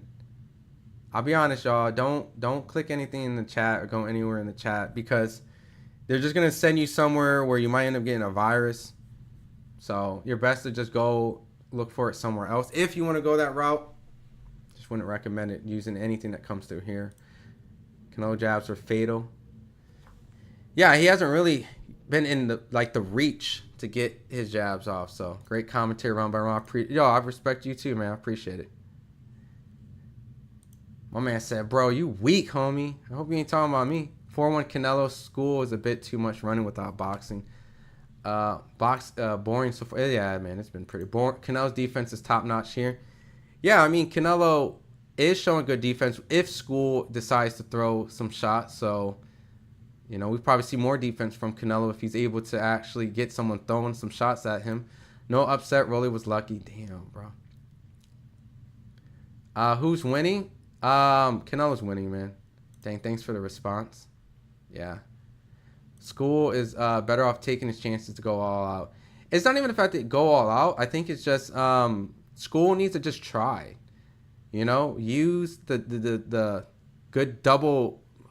Canelo threw a right and left to the body on Scull. Scull is still bouncing around the ring, not really capitalizing on counter shot opportunities, not throwing jabs off the move. He's going side to side, side to side, side to side, keeping his back off the ropes. You know what's very interesting? What Scull is doing right now is what Terrence Crawford did when he fought Errol Spence. When his back was on the ropes, he went side to side to make sure that he wasn't a sitting target. But he would also counter off of the ropes. He would throw jabs. He would be first. He would take some chances. He would get out. Canelo's starting to make some attempts now. Do some shots again to the body. Scull actually landed a right hand as a counter opportunity, but you can't wait for just Canelo at times. You know, Canelo has a great chin. Canelo's starting to dig a little bit more into the body. Taking more chances. He's getting a little bit more... He's being more urgent. Canelo throws a left hook to Scull, and then Scull landed a right hand on Canelo. A good right hand, actually, on Canelo. on top of the head. I'm getting a sense that Canelo is getting frustrated, you know. He's kind of forcing the action a little bit more, which is causing him to get hit a little bit more in these exchanges. The lack of clinches here is good. This is true. There isn't clinches, but there's a lot of, like, non-opportunities from Scull, man. Because, really, you're not going to win the fight this way, man. You know? You're not going to win the fight this way.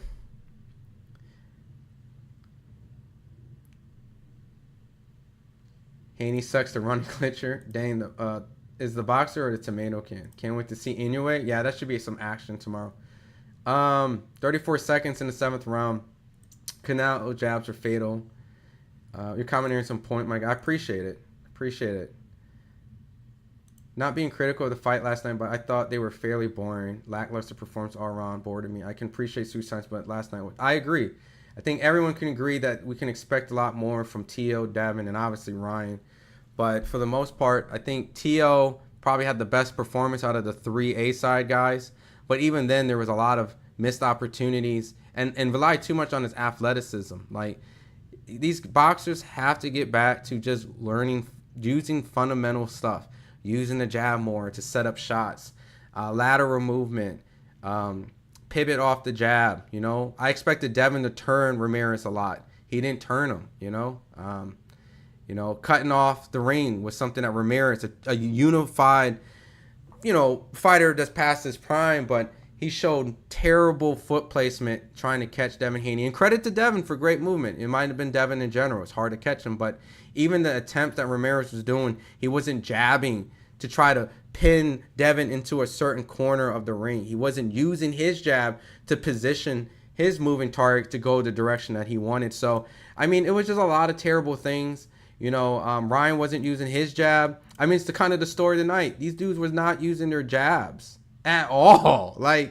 And tonight, Scull is not using his jab off his movement, man. Like, what are we doing? His movement is great. I don't have nothing to say about Scull's movement. I think his movement is looking tremendous tonight. But he has to do something off that movement, or he's just not going to win the fight. Scull doesn't act like he thinks he can win 5-1 Canelo. Yeah. I mean, Scull might have won that last round. He landed a lot of shots because Canelo was kind of forcing the action. But other than that, he's definitely behind on my scorecard. We're in this 8th round now. Canelo's starting to pick up the pace a lot more. I find it interesting because he's definitely not in the position to think, all right, I have to force the action because he's losing the fight. But he might be forcing the action because he might be upset that he's not able to give an entertaining fight. So that alone is allowing Canelo to get hit more because he looks a little bit more like he's going to take some chances now. Canelo throws a good right hand to the body against Scull. Scull throws a right uppercut and misses. Appreciate it, James. I swear Scull needs to actually punch, bro. Right? Like, he's not throwing punches off the... Ooh! Good left hook by Canelo lands on Scull. And now you're starting to see Canelo kind of say, screw it. I might get hit a little bit here and there, but I'm going to take my chances now. If you're not.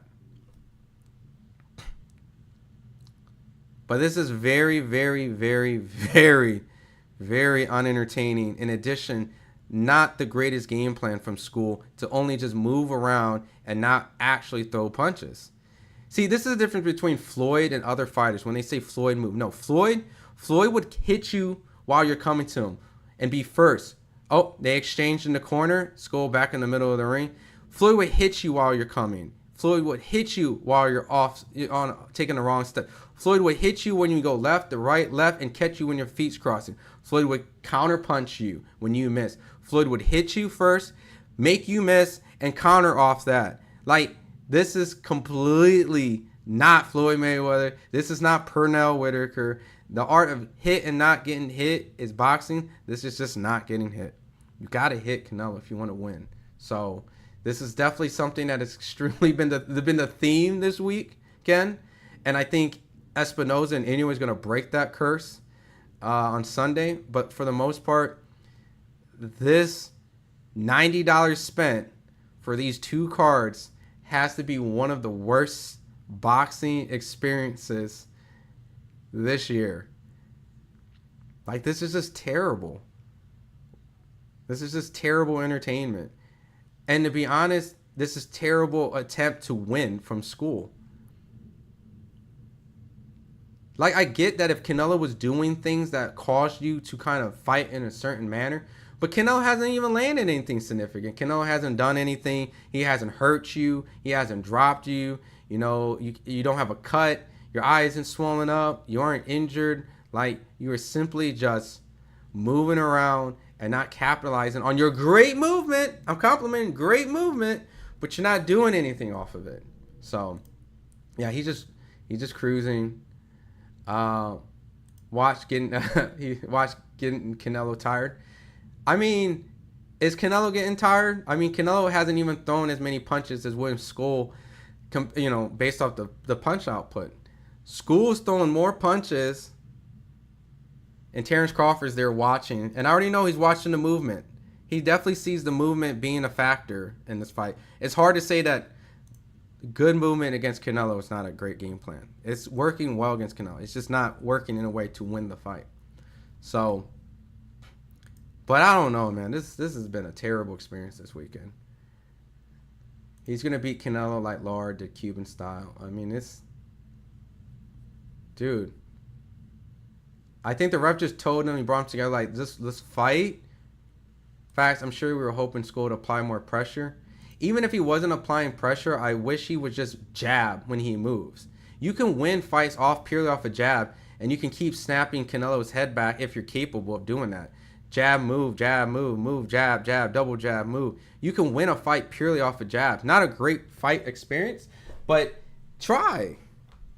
Canelo attempts to throw a right, a little bit low though. The ref warns Canelo for a low shot. He tells Canelo to keep it up. Another lower fight, he's going to lose. This is not a lower fight. This is worse than a lower fight, personally.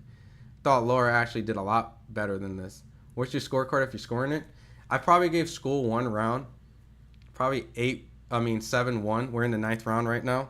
So, because he had a pretty good round, I think the 7th, where Canelo started to kind of be a little more reckless trying.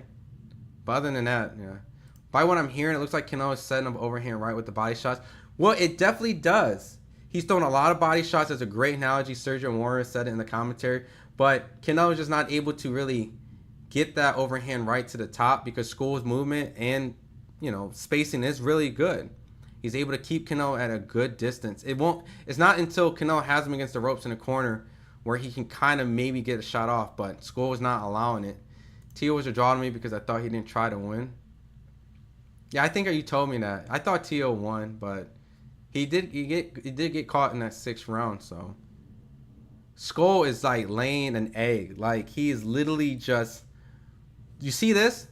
This screenshot, Canelo is throwing hooks, and Scull is getting out of the way really well, but that's it. He gets on the ropes, Canelo comes, and he doesn't pot shot off none of this. He's just out of the way. Canelo throws a hook. Oh, can't get me. Scull throws a double jab and a right hand finally. I feel bad for the people who pay for the Times Square event. Bro, I'm one of them. Canelo throws 2 hooks to the body, lands on Scull. Scull laughs a little bit and dances away. Oh, Canelo, threw a right hand to Scull, and Scull looked at the ref like he needed, like, what was that about? I'm not surprised that Garcia cried. That was a big loss, for sure. I guess it is technically movement. Good jab from Canelo. Oh, I think Scull was looking at the ref kind of saying, he hit me low again. William Scull threw a 1-2. In my opinion, that's a win for him. His first fight without PEDs. Seems like Scull trained hard to stay away from Canelo, but it won't win this. I agree, Adam. God, man. Good jab from Canelo. Actually caught William Scull moving on the ropes. Actually timed him perfectly. This whole weekend is a turkey curse. Jeez. These dang bots, man. I put it in like subscribe mode just to kind of get them away. And they keep coming, and they keep coming. All right, cool. Let me read your chat. Sorry if I'm a little delayed behind. I'm going to read all you guys' chats. Canelo's, blah, blah, blah. Canelo Scull. Oh, jeez. All right, bro, please do the same live watch along for NUA Fight 2 if you can. Yeah, I'm going to do one tomorrow, too. The goal is to do something all 3 days, so I appreciate it. What round are we on? That was the end of the 9th, so we're going into the 10th now. Terrible fight. And I can't really pin it on Canelo too much. You know, Canelo is fighting a bigger, taller, lankier fighter. So, I mean, I expect him to have a reach disadvantage and kind of struggle kind of getting in. Especially a guy that moves as well as Scull does. But this is bad. I respect your honesty about the fight, Gladys. I appreciate it, man. Y'all think it's going on 12? Yes. Yes. It is going on 12. Floyd and Diddy, you get hit or you get clashed? Chill. It's going to distance, yes. Mora and Mannix are awful. What are they saying? Is this better than the Charlo fight? No, it's not better than the Charlo. Oof. It's not better than the Charlo fight. I was at the Charlo fight. No, this is not better than the Charlo fight, which says a lot. You need a motivated fighter who wants to W. I agree. I can't even fault Canelo in this, man. We're in the 10th round. Canelo lands a good jab on Scull. Yeah, this is rough. Scull is acting like he's making it to the end as a win. It's like a moral victory kind of situation, so. Change an analysis, Sergio Mora. He's horrible. I mean, you know, not everyone's perfect. Myself, I'm not perfect either. Scull is running the entire fight. I think it's safe to say that type of criticism. I know boxing is the sweet science and moving, and I do appreciate good boxing. It's great movement. But it's hard to say that this weekend hasn't been filled with guys who are just moving and not jabbing. Like, does nobody know how to jab? Like, Canelo's trying to jab his way in. You can see. Oh, good right hand from Scull. Caught Canelo when Canelo was trying to jab his way in. I give Canelo props because he was trying, right? But he took a risk, and after all that waiting and being patient, Scull landed a good right hand. Didn't buzz Canelo, but it was a good shot. Another Charlo type fight, but Charlo actually tried to make himself available to throw some combos. I agree. Yo, Smiley, what's up, man? My man Scull about to lose his skull. Man, I'm about to lose my sleep. Staying awake. I believe Scull isn't doing anything because the time zone ain't right now. Y'all. Honestly, y'all, though, I'll say this, though. This movement that Scull is doing, though, is kind of probably going to be something that you're going to see from Crawford. Crawford's definitely going to have movement. Crawford's definitely going to not allow himself to be in front of Canelo. And it's interesting that left hook from Canelo, right hook from Canelo, right straight from Canelo to the body of Scull. It makes me wonder, though, like, is Canelo's movement, in addition to just struggling to get to Scull, kind of telling of what potentially might be the case when he faces Crawford? Yes, Canelo should be the favorite. Yes, Canelo was more likely the guy that's supposed to win, but his movement or his ability to catch a guy that's moving like this, which I know Scull is doing extensive amount of moving at the end of the 10th round, but you kind of have to wonder just a little bit, you know, is Canelo going to be able to catch Crawford? Crawford now, he's going to try to win. Crawford's going to try. Crawford's going to take chances. But just giving Canelo problems to land a shot is not going to be the reason why you win the fight, you know? It's almost like, you know, when they say fighters are trying to fight to survive, I don't think there's a survive aspect. I just think Scull was fighting in a way where he's just trying to make Canelo frustrated, and that's it. I feel like these lands from... No, it's not. We're in the 12th round. Canelo Triple G 1, 2, and 3 were way better than this. Yeah, man. This guy thinks he's Floyd Mayweather. I'm honestly, to tell you the truth, I'm going to read the chat in the 12th round opposed to calling it, because if nothing happens, then yeah. So if you're a true great, you'll break Scull down. I mean, sometimes it's hard to fight against a guy with a style like this who's not doing anything, because to be honest, he's prioritizing movement, but nothing's coming on the receiving end. So you're gonna win the fight, but you're the smaller guy. Man, Canelo with a right-handed miss. Hopefully, Top Rank get a better card tomorrow. Yo, tomorrow about to be some fights. I interviewed the people on the undercard. The only one I didn't interview was Inoue, but I interviewed Espinoza, the opponents. It's a game fight. Like, there's gonna be some.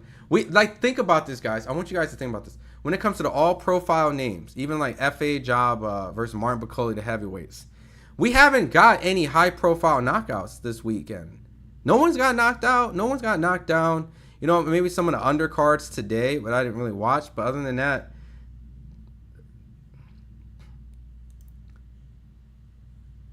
7-2 Canelo best. Canelo needs to move his feet faster. He's just walking in slow motion and can't catch up to Scull. I mean, Canelo has always had issues against movers. He's always had slow feet. But, you know, in this case, oh, my bad. We're in the 11th round. I said the 12th round. I feel like I need to fast forward to the 12th round. Jeez. We're in the 11th round, a minute and 35. I'm sorry. I'm so, like, checked out of this fight. It's everything that I've been describing prior is the same thing. Nothing's changed. Charlo's fight was better. This is dreadful. Boring. Scull didn't come to fight. I agree. Scull is a runner. Good left hook to the body from Canelo. I agree. These delusional people don't know about boxing. Hit and get hit. Scull is a runner and a track star. No dance partner at all. Yeah, you can't even fault Canelo tonight. You can't even fault Canelo tonight. I mean, I can't even be critical. I mean, if you want to say, you know, he needs to learn how to cut off the ring a little bit better, but Scull is putting extra sauce on his movement where, like, it almost like if he created a character, his whole entire movement, Scull gets tangled up with Canelo. Canelo lifts him up a little bit. Canelo hits him while the ref is on Canelo's kind of on Canelo a little bit tonight. Kind of giving Canelo a lot of shit. Scull needs help. I'm gonna watch UFC. Yeah, UFC is probably the better choice. Let the hands go, Scull. It ain't happening. Scull landing more, but losing is crazy. My brother accidentally bought both pay-per-view individually, so he paid $120 instead. No, JMO, no, he did not buy each individually. He did not buy the combo pack. That's the worst thing I've heard all weekend for anybody who's purchased the fights this weekend. I mean, I say that in response to people who wanted to see Ryan, without the response to people who wanted to see Ryan lose or Rolly win. But other than that, like, that's it. Like, that was what you were paying for. And this is not it. Turkey curse, man. This is some terrible shit, man.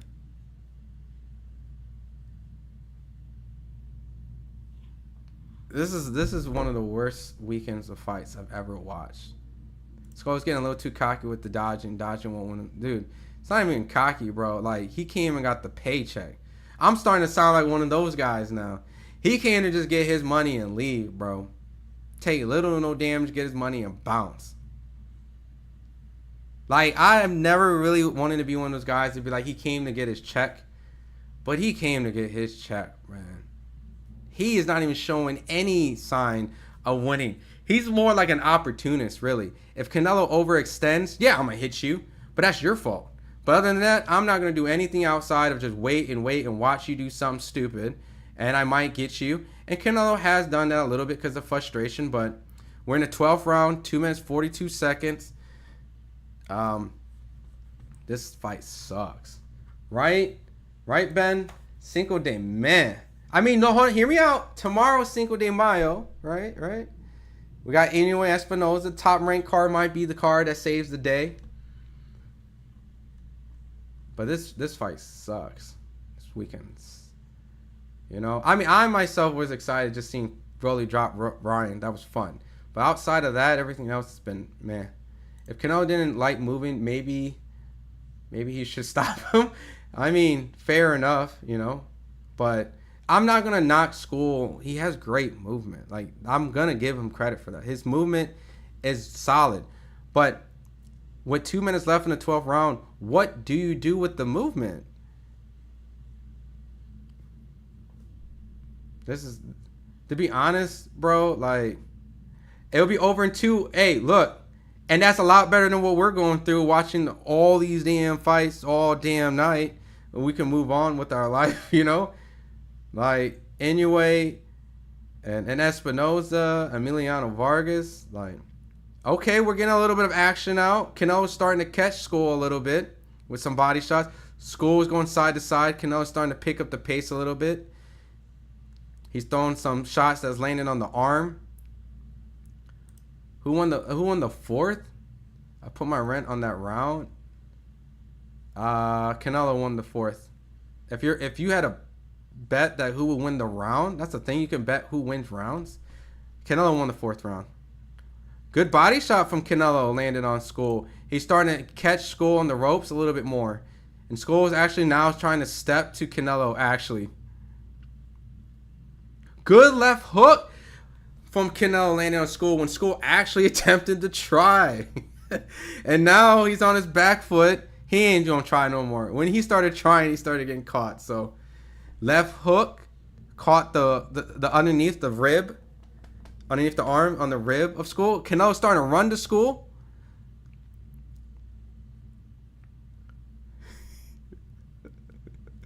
That is the most wild statement.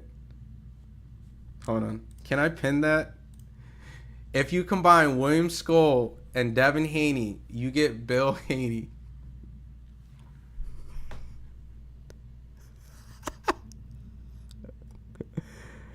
Oh my God. What a wasted weekend as a fight fan. A Friday night, a Saturday night. What has this sport become?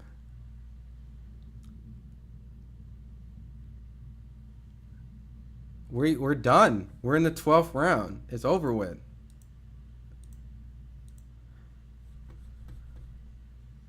Ain't nobody thought Scull won this fight, man. This was horrible, man. Horrible, horrible, horrible, man. This fight was horrible. Scull wasn't doing anything. Tell that Cuban to stop dancing. Come on, running too much. Happy not to get knocked out. Canelo was waiting to fill out the power. I think we all expected a fight to suck, but we expected good fights. Yesterday's weekend was terrible. How does Crawford and Canelo go now? I mean, I do feel like, yeah, that comment is wild, man. But I mean, what I did see is Canelo still struggles against movers when he can't plot his feet. You know, obviously he's fighting a super middleweight tonight. Crawford is a smaller guy, so I mean things are going to be different. Crawford's going to take chances. He's a natural counter puncher himself. So instinctually, I find it hard for him to not engage. You know, like he can be blindfolded and he'll still want to punch someone in the face. Like that's just Terrence. It wouldn't be fun. Crawford's a welterweight. Canelo's doing good at supermiddleweight. You know, that's the big concern. It's like, can Crawford take his power? If Crawford can take his power, then you know, something weird can happen that night. But you know, I know that Crawford's not going to fight stupid. I think he's going to fight in pockets and pick his shots, which was what I was hoping Scull would do, at least let his hands go. But other than that, you know, what you probably see in a Crawford-Canelo fight is something like this. But a person who's going to take the chances, going to take the risk, going to throw the jabs, going to try to actually lure you in at times, but not be dumb enough to sit on the ropes and do what Scull was doing. But, you know, set up shots and try. And that will be either his, you know, his reason why he wins the fight or his downfall, you know. But that's something that fight fans want, a fighter to try, a fighter to actually attempt to win. And, you know, it's boxing, you know. You either win that way or you get knocked out that way. But this was not it. There was probably a round, if not two, I would give Scull. And two is just because, like, I think there might be a round. But all I can do is remember one round to give in Scull, so this fight sucked. Crawford can definitely point the fight out and win. This is a boxing, not rock and sock and robots. It's Canelo's job to force Scull to fight.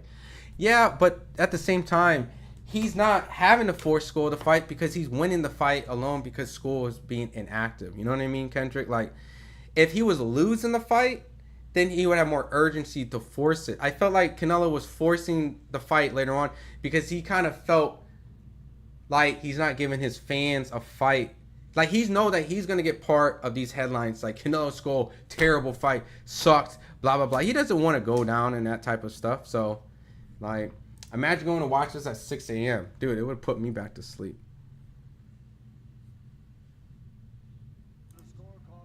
Yep. Oh, my God. The undisputed in this manner. Crawford's a great counterpuncher. Offensive and defensive. What? 115, 113?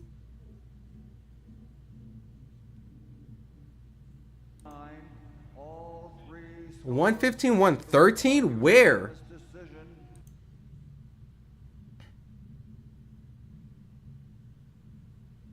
There was actually a 115, 113 scorecard? 112? Huh? Anyway, he's going to save the weekend. He's going to make it quick, easy, and entertaining. Huh? Huh? Huh? 115, 112? Oh my lordy.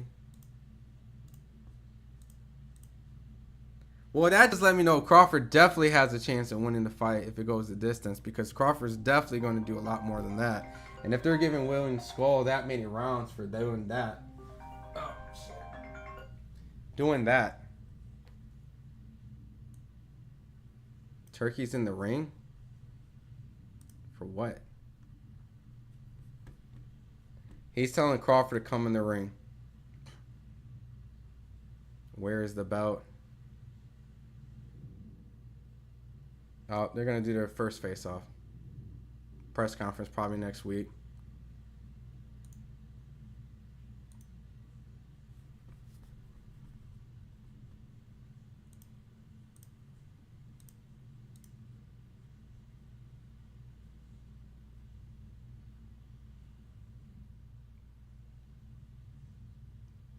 They're going to give a special ring belt to Canelo. Okay. Which is this yellow one.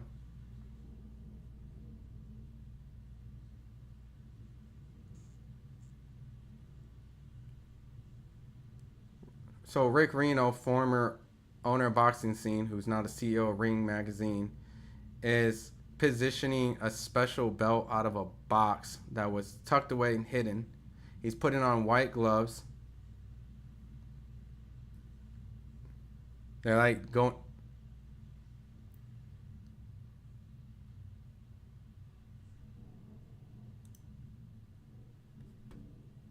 Bud held his hand. That's a culture thing. Today had some really questionable scores. I agree. I know the FA one was kind of weird.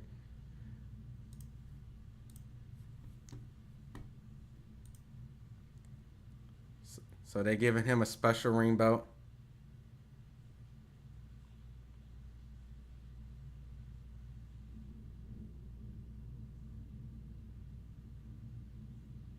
Canelo Alvarez and Crawford.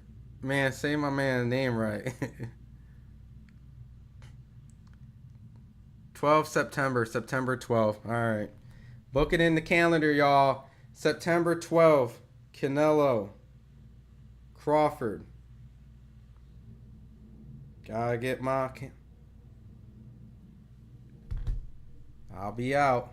Which will be in Vegas. And they're doing their official face-off.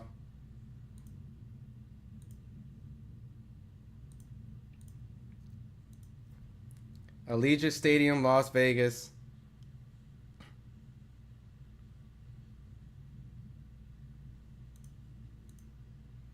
All right, first official face-off. All right, I'm going to open up the chat for a second. No, I don't know, man. These bots are already in here, man. I'm going to open it up for everybody. I'm going to remove the, what, anyone? Yeah. All right, there we go. Free for all. It's a free-for-all. Everyone who isn't subscribed, go ahead, react to... I'm going to start snapping after these bots because they're already in here.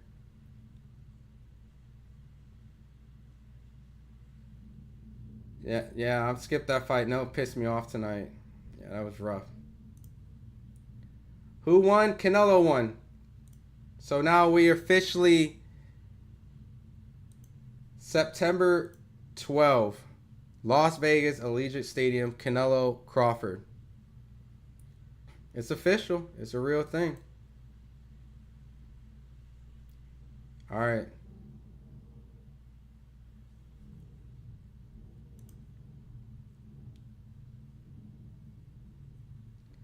I don't really have a... my mind's telling me Canelo. My heart's telling me Crawford. I need more time. You know, the fight's in September. You know, I did have like a conversation with Bud for like an hour off camera. And I don't know. I want to talk to him one more time before, and then do some film studying. But yeah, that was a terrible fight what we saw tonight, and I definitely feel like Crawford Canelo will definitely be more exciting. You know, yeah, Canelo won. You thought Canelo lost, Seth? Eric said robbery? Really? I thought it was an easy fight to score. Canelo did win. Canelo won. That's why they're doing the face-off right here, because this is the fight they're promoting now, September 12th in Allegiant Stadium.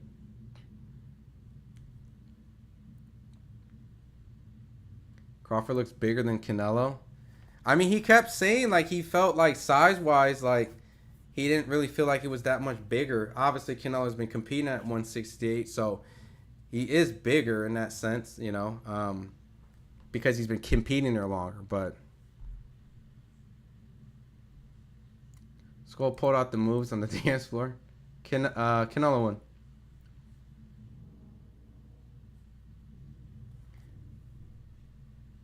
I think Jake could make a better fight. Jake would make a better fight than Skull.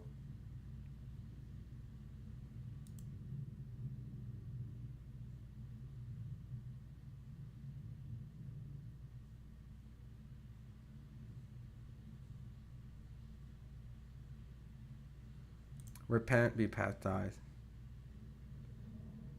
My Mexican brother-in-law gave me Canelo. Dog ain't fear shit but a water hose.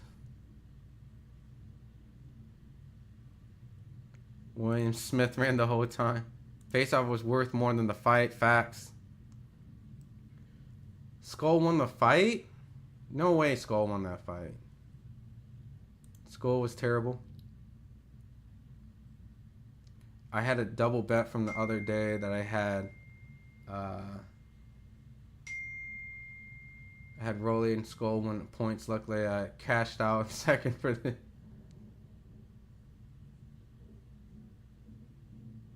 Alright, so September 12th in Las Vegas and Allegiant Stadium. Alright.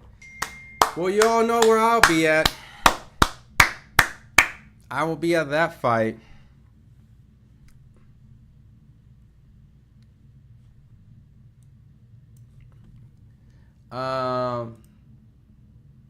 Big time robbery?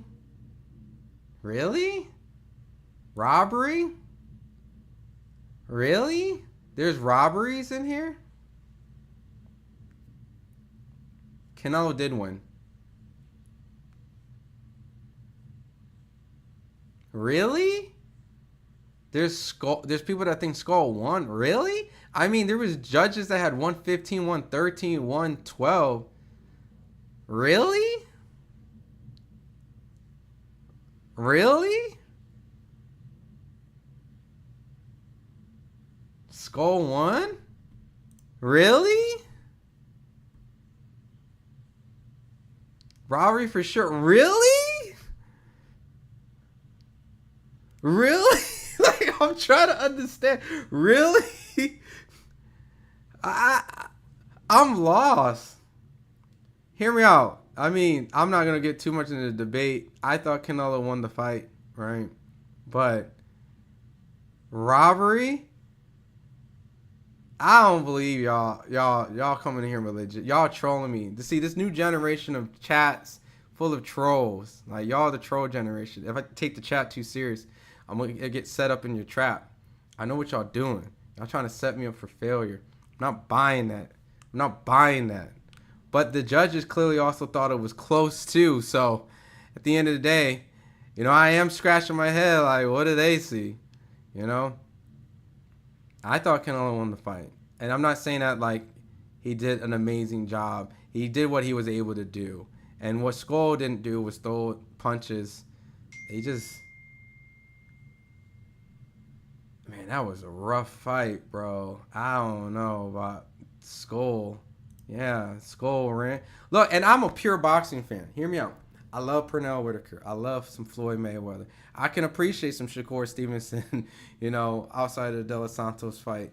You know, I love pure boxing. I prefer the pure boxer at the end of the day. That is my cup of tea. That is my preference. What I saw tonight was similar to what Devin Haney did, except for the fact that Canelo was actually able to land his shots, you know, to the body, where Ramirez couldn't land a single thing.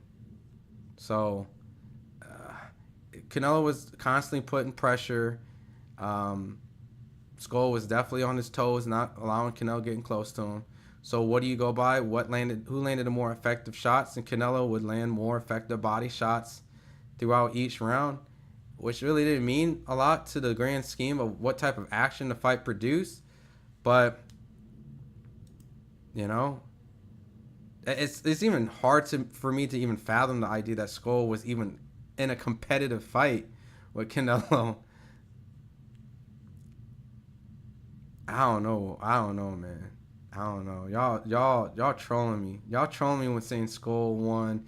That was a robbery. Y'all trolling me. Y'all trolling me. Y'all trolling me. Y'all trolling me. Y'all trolling me. Y'all trolling me. Y'all trolling me. Y'all trolling me. I ain't buying that shit. Ain't no way. Ain't no way. Oh way. Now I can say Canelo does need to learn how to cut off the ring a little bit better and prioritize that, because even though,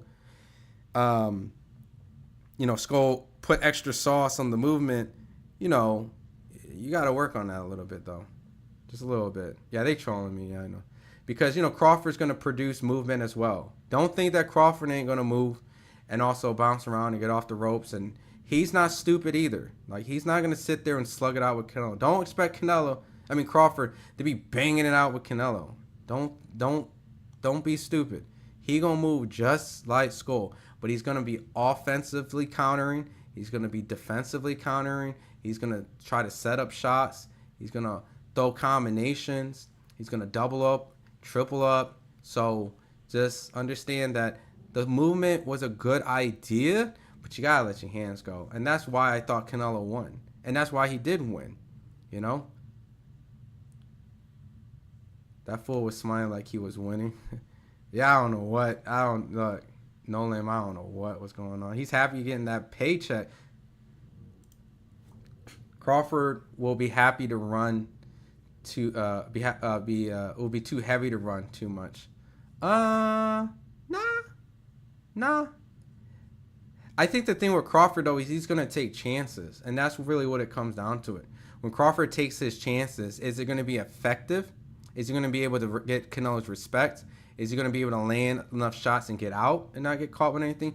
And the last thing is, how does he take, you know, Canelo's power? Because we know Canelo's power is real. It's a serious power. Canelo's chin is serious. So can you actually inflict some serious pain and damage and get true respect from Canelo? And can you outthink, outmaneuver, and outlast Canelo for 12 rounds when you're entering a weight class that you haven't fought at, putting extra weight on? Do you get fatigued? Do you get tired? We'll see. But at the end of the day, I think skill-wise and the IQ and the ability is there for Canelo. I mean Crawford to be able to pull something off. Just the question is, can he pull it off? Man, I'm not reading no more of them. School got robbed, bro. I swear y'all don't know boxing out hit and not get hit. This fight was only to promote Crawford. It's called defense and not dancing. It's actually a hard skill and takes a lot of cardio. I mean, hear me out. He wasn't dancing, but he wasn't also putting on offense where Canelo's body shots, in my opinion, weighed more than Skull landing every once in a while, maybe a jab. Because every once in a while, he'll maybe land a jab, and Canelo will land a body shot. You feel me? So it didn't equate to the value of what Canelo was able to do in that pretty boring fight. Canelo landed nothing. I mean, he landed just as much as Skull did. I mean, they both didn't land nothing. I mean, really, if you really want to be honest. Bud's going to beat his ass. Mark my words, Canelo's feet ain't worth the damn penny. Canelo's footwork, I mean, it's still slow. He's always had slow feet. We're going to see a fight in the Crawford-Canelo fight. The question is, does it last? And if it lasts, can Crawford successfully, outbox Canelo for 12, Crawford may get whooped. Crawford may get whooped. You know what I mean? He is going to 168. Keep in mind, he's been inactive as well. His last fight was, when was it? When was the Madrimov fight?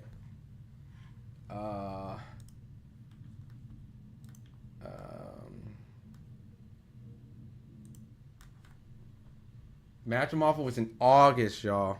August of last year. So that means Crawford will officially be out of the ring. Dare I say.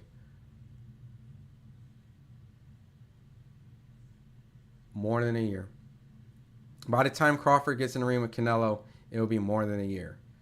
He's going to take a guy like Canelo Alvarez and his point of his career after a year layoff. It's concerning to me. You know what I mean? In a new weight class that he hasn't got to experiment with and work with, he could lose. He may get whooped. But at the same time, they're fighting on a Friday fucking night? What? Oh my God! Why are they fighting on a Friday?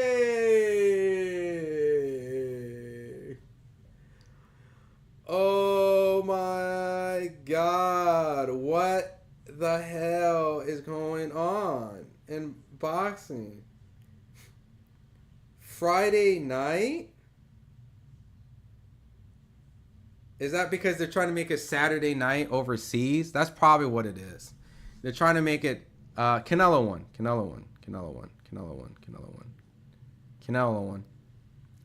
September 12th is a Friday. Yes. I just looked it up on BoxRec. They already have it in there. Hold on, let me pin that. At Allegiant Stadium, yep. Boxing this weekend has been a disappointment, to say at least. But hold on. Hear me out. It's not over, y'all. We got tomorrow. I'll be live tomorrow as well. It's not going to be a pay-per-view fight, so if you guys have ESPN, you guys don't have to fork out $90 in a combo pack. Naoya Inoue's coming back, fighting a guy where he should probably win. And Rafael Espinosa's taking on, which I think is a good challenger. As well as the son of Fernando Vargas, who they've been matching to have great knockouts, Emiliano Vargas. So Sunday could be an interesting, entertaining fight because I haven't seen a knockout in the Canelo fight, the Ryan fight, the Devin fight, the Rolly fight. I totally forgot what a knockout looked like. Martin Bacoli and Efe Ajaba went the distance. Not pretending Canelo's actually elite. He should be fighting Bivol and other Russian Bivol.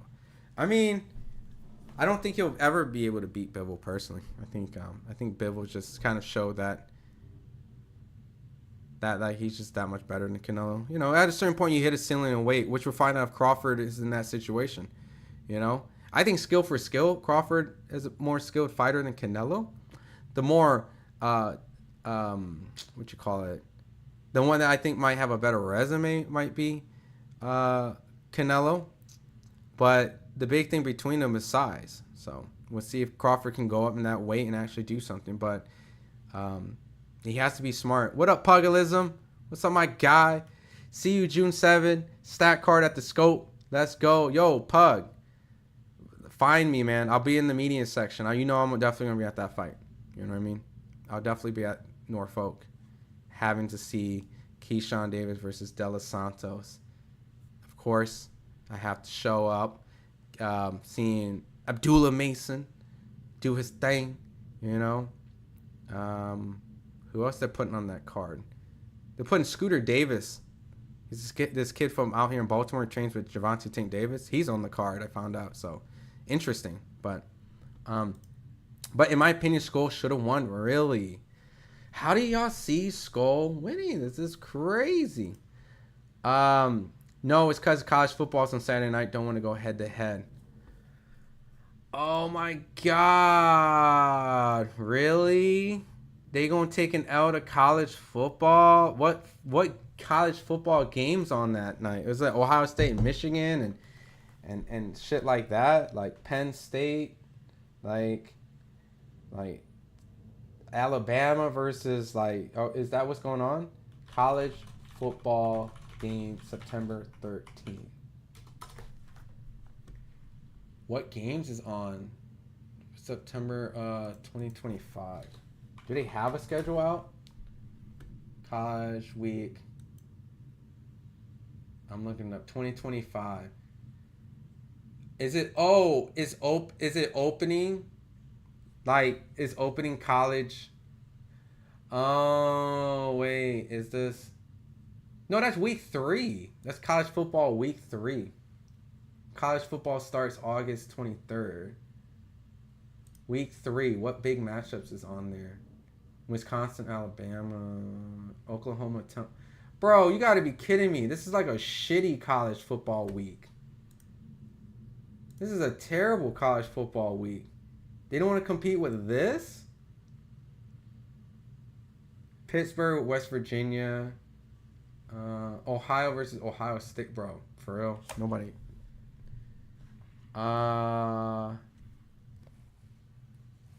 These are some really shitty college games. Richmond versus North Carolina.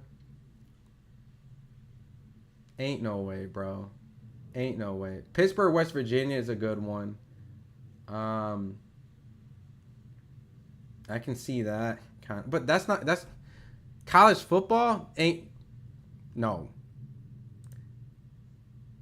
Commentary was extremely biased and disappointing. Canelo is not required to cut the ring off, throw a jab, just a couple little body shots, outlanding in every area but body shots. Boxing is about popularity. Y'all really thought Skull won the fight?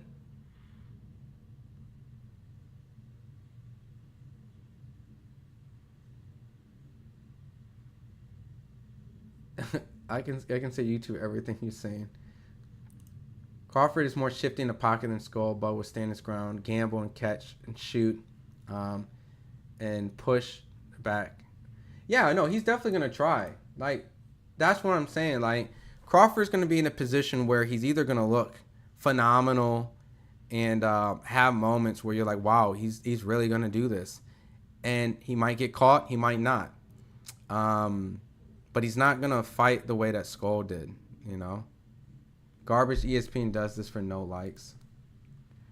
Squid Ink Pasta, what's up? Ron, Turkey in the Ring is an absolute joke and mockery of boxing. It's been some bad fights this weekend. Hey, yo, I saw your text. I'm sorry I'm doing my live, but Rob Acosta, what's up, my brother? See what I mean, bro? Well, okay, but I have a question. How you still got Canelo over Bud? Just curious.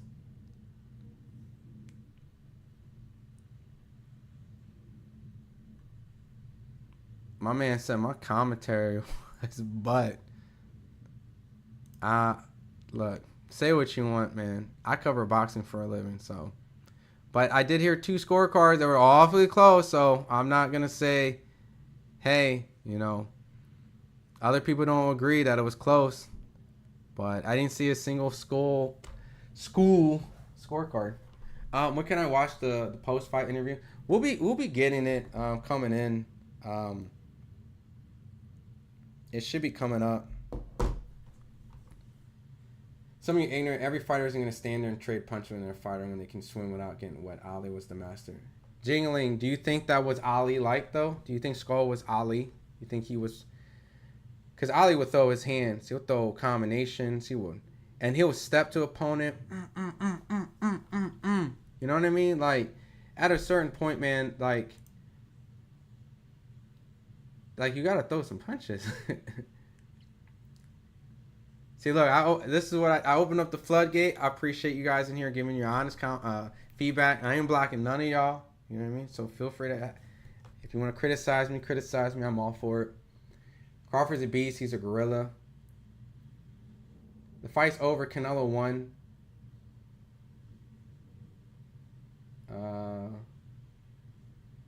Skull floating around like a tube in the ocean. In my opinion, Canelo still beats Bud, but it's going to be a good fight. That's a respectful opinion. I respect anyone's opinion, you know. You still favor Canelo, but slightly. Did you feel like that fight, Rob, like, gave Crawford more an opportunity to win? You know what I mean? Because I know that you've always picked Canelo.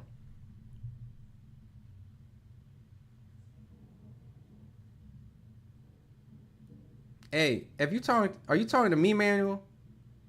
You talking to me, Manuel? Spit it out, Junior. Is that what you're talking about? You're talking to me? You want to get off my tee? Is that what you want? You want my attention? I hope you ain't talking about me. Because if you are, that was meant for you. Oh, yeah, so you are. Yeah, you are riding my D. Got it. All right. It's good to know, man.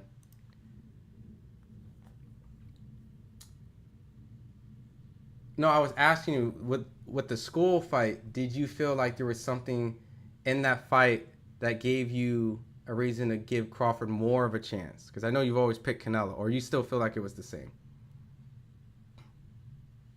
That fight was definitely not close. Canelo looked a lot bigger than Bud. I mean, it's hard to tell with this screenshot from the stream. You know, you would have to be up close.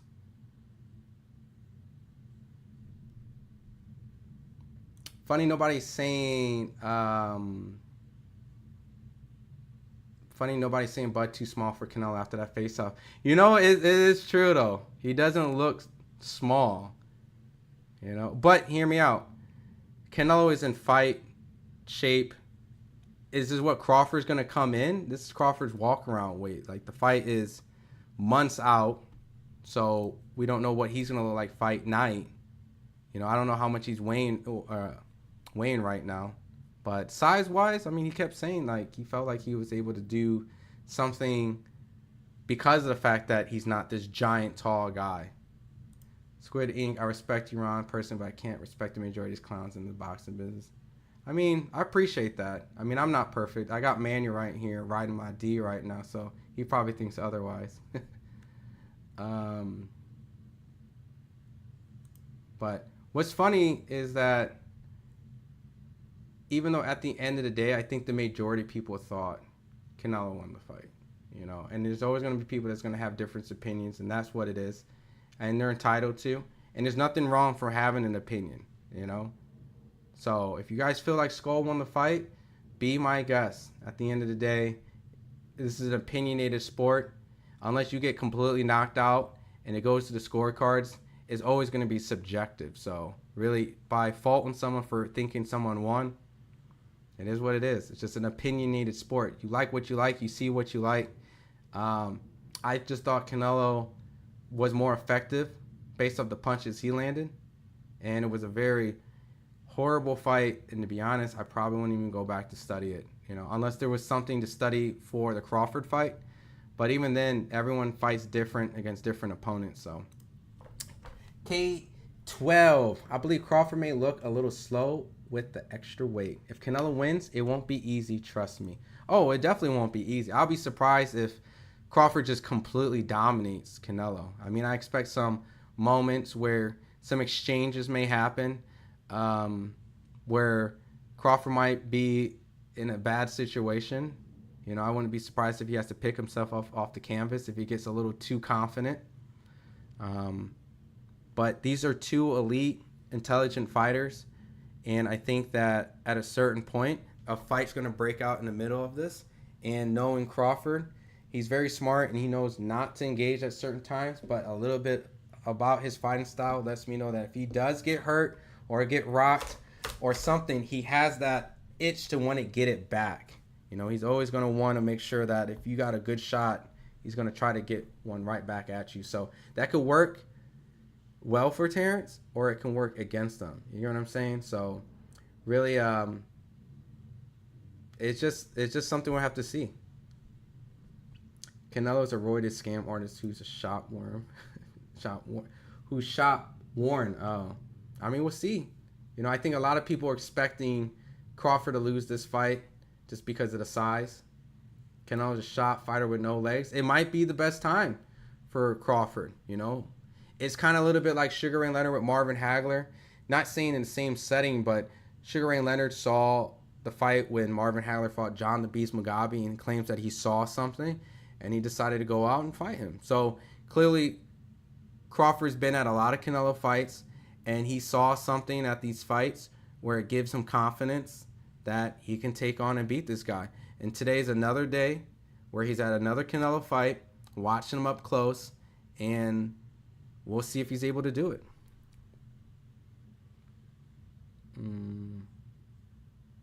Skull ran the whole fight. Don't pay Skull. He ran like a rat. The boxing organization should feel ashamed for setting this fight up. I mean, this is a huge jump in between weight. And, you know, it happens at times where a guy miraculously does it. Broner was able to do it, beat Paulo Malignaggi. Yes, it's not the same setting, but he was the last guy to really kind of jump up 2 weight classes, I think. I could be wrong. Could be maybe one more from then and out that was successful. I know Mikey tried to do it with Spence. Reagan Dow tried to do it with Lomachenko. Like, these things don't really work. So at the end of the day, skill pays the bill. We did see Usyk, who had given up a huge height, reach, size, and weight against Tyson Fury and was able to beat him. So it's not impossible. But I think when the betting odds come out, I think Canelo should be the favorite. So I think I'll have a rooting interest for Terrence to win the fight. I'm not going to lie to you guys.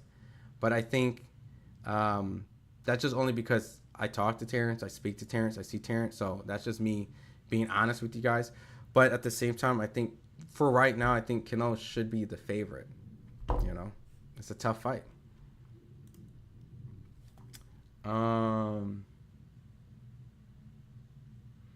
Yo, Manuel, can we be homies? Like, Manuel, can we be homies? Like, for some reason, your comment's sticking out, and I feel like we could be cool. Like, I feel like part of you is trolling, but I feel like part of you is, like, a cool dude. I feel like there's a moment right now after the fight, right? We just got done with the fight. We did 12 rounds. You dropped my ass in the second round. I survived. I made it out the third and fourth. We went to this decision, a split decision. They gave it to you. Can we be homies, Manuel? If not, I appreciate you being here. Because something about you right now feels like you want to be cool. Because if not, the other part makes me feel like you really want to ride my D really hard. So I can't tell if this is your attempt to be cool with me, or you just really just want to get my attention and just ride my D really, really hard. So let's just not choose the second option, because you seem like a respectful dude, a respectful man. So, and I feel like we're in here to talk boxing, right? You know what I'm saying? I feel like that's what you came here to talk boxing. So, and if you want to razz and throw some jokes, I'm cool with it. But if you do a little too much, I think you a little, you know, you're showing a little too much interest. So that's what I'm saying. Pause. Like, this is what I'm feeling like. So if you want some attention, I could give you some of that attention, but don't feel bro, figure out the boxing. I'm just saying, you know what I mean? I'm a nice guy, you know what I mean? Like, I'm a nice guy, so I don't really go on tangents, but yeah, I feel like we could be cool. That's what I'm saying. The laughing emojis. All right. Anyways, I wouldn't watch Skull again. Both of these yeah, pause. No Diddy. You know what I'm saying? I wouldn't watch Skull again. Both of these performances were subpar. Bro, this whole entire. Yeah, White Jodeci said, man, you got him tweaking. Nah, I think he's trolling though. I think he's trolling. He was giving some shit, so I want to give him some shit. You know what I mean? So, but I can sense you could be a cool guy, man. You sound confused, bro. You sound confused, bro. Don't be one of those guys, bro, man. I'm trying to invite you in a fun setting. So, but anyways, are you gonna watch the Canelo press conference on the stream?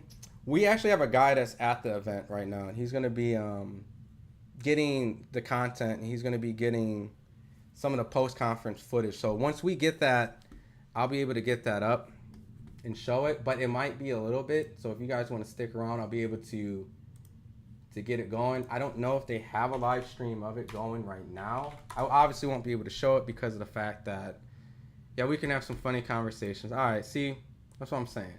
I had to just make sure, like, you know what I mean? Like, you could be one of the cool homies. All right, respect. All right. But I can't show the post conference on another platform, right? I got to see if they're even doing one. And I can tell you guys if you guys want to be impatient and wait a little bit, which is cool. Because I know that the fight's over. You guys probably want to just get through your night and want to see what Canelo had to say. But you know what? They didn't do a live post conference yesterday, which was strange because they always typically do one. And there wasn't one for the Ryan Garcia one. Devin didn't even show up to it. It was only T.O., Ryan, Rolly. But I don't know if they're going to go live for a post-conference. I don't see nothing. Give me 1 sec. Skull's going to keep running to the bat. This boy's commentary should fight Skull. Crawford looks bigger. Yeah, it's interesting. I don't know if it's just this angle. Give me 1 sec.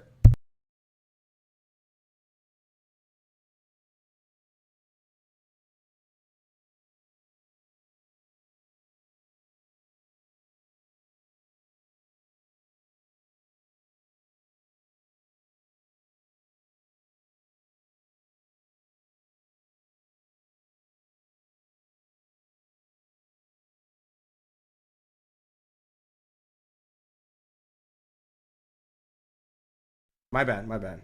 I was muted. For everyone that came and asked, right, who wanted to see if there's a post-conference going on, I can't show it because, once again, it's someone else's content. It's someone else's platform. It's obviously the promoter, Frank Warren's Queensberry. But Frank Warren's Queensberry's promotion, if you don't want to wait until we get it and we get it uploaded on our platform, you can go over here. They will be going live. So just type in Queensberry in YouTube, Saul Canelo Alvarez post-fight conference. It should be Frank Warren's Queensberry promotion. They are doing the live post-conference. You can sit there and wait. It looks like it just started about 35 seconds ago. So you can go in there and wait to see what they talk about, the questions that the reporters ask. But see this, Manuel, this is why I can't stand you right now, bro. Like, you out here tweaking now. Did you see Crawford playing basketball with extra weight? Like, you're talking about just in general how he moved, like in the footage and stuff like that. I mean, look, I'll be honest with you guys. I've seen Terrence spar super middleweights before when I was out in Vegas. So, I mean, I can't really speak on it at the moment. And if I do, I'll probably wait till it's closer to the fight. But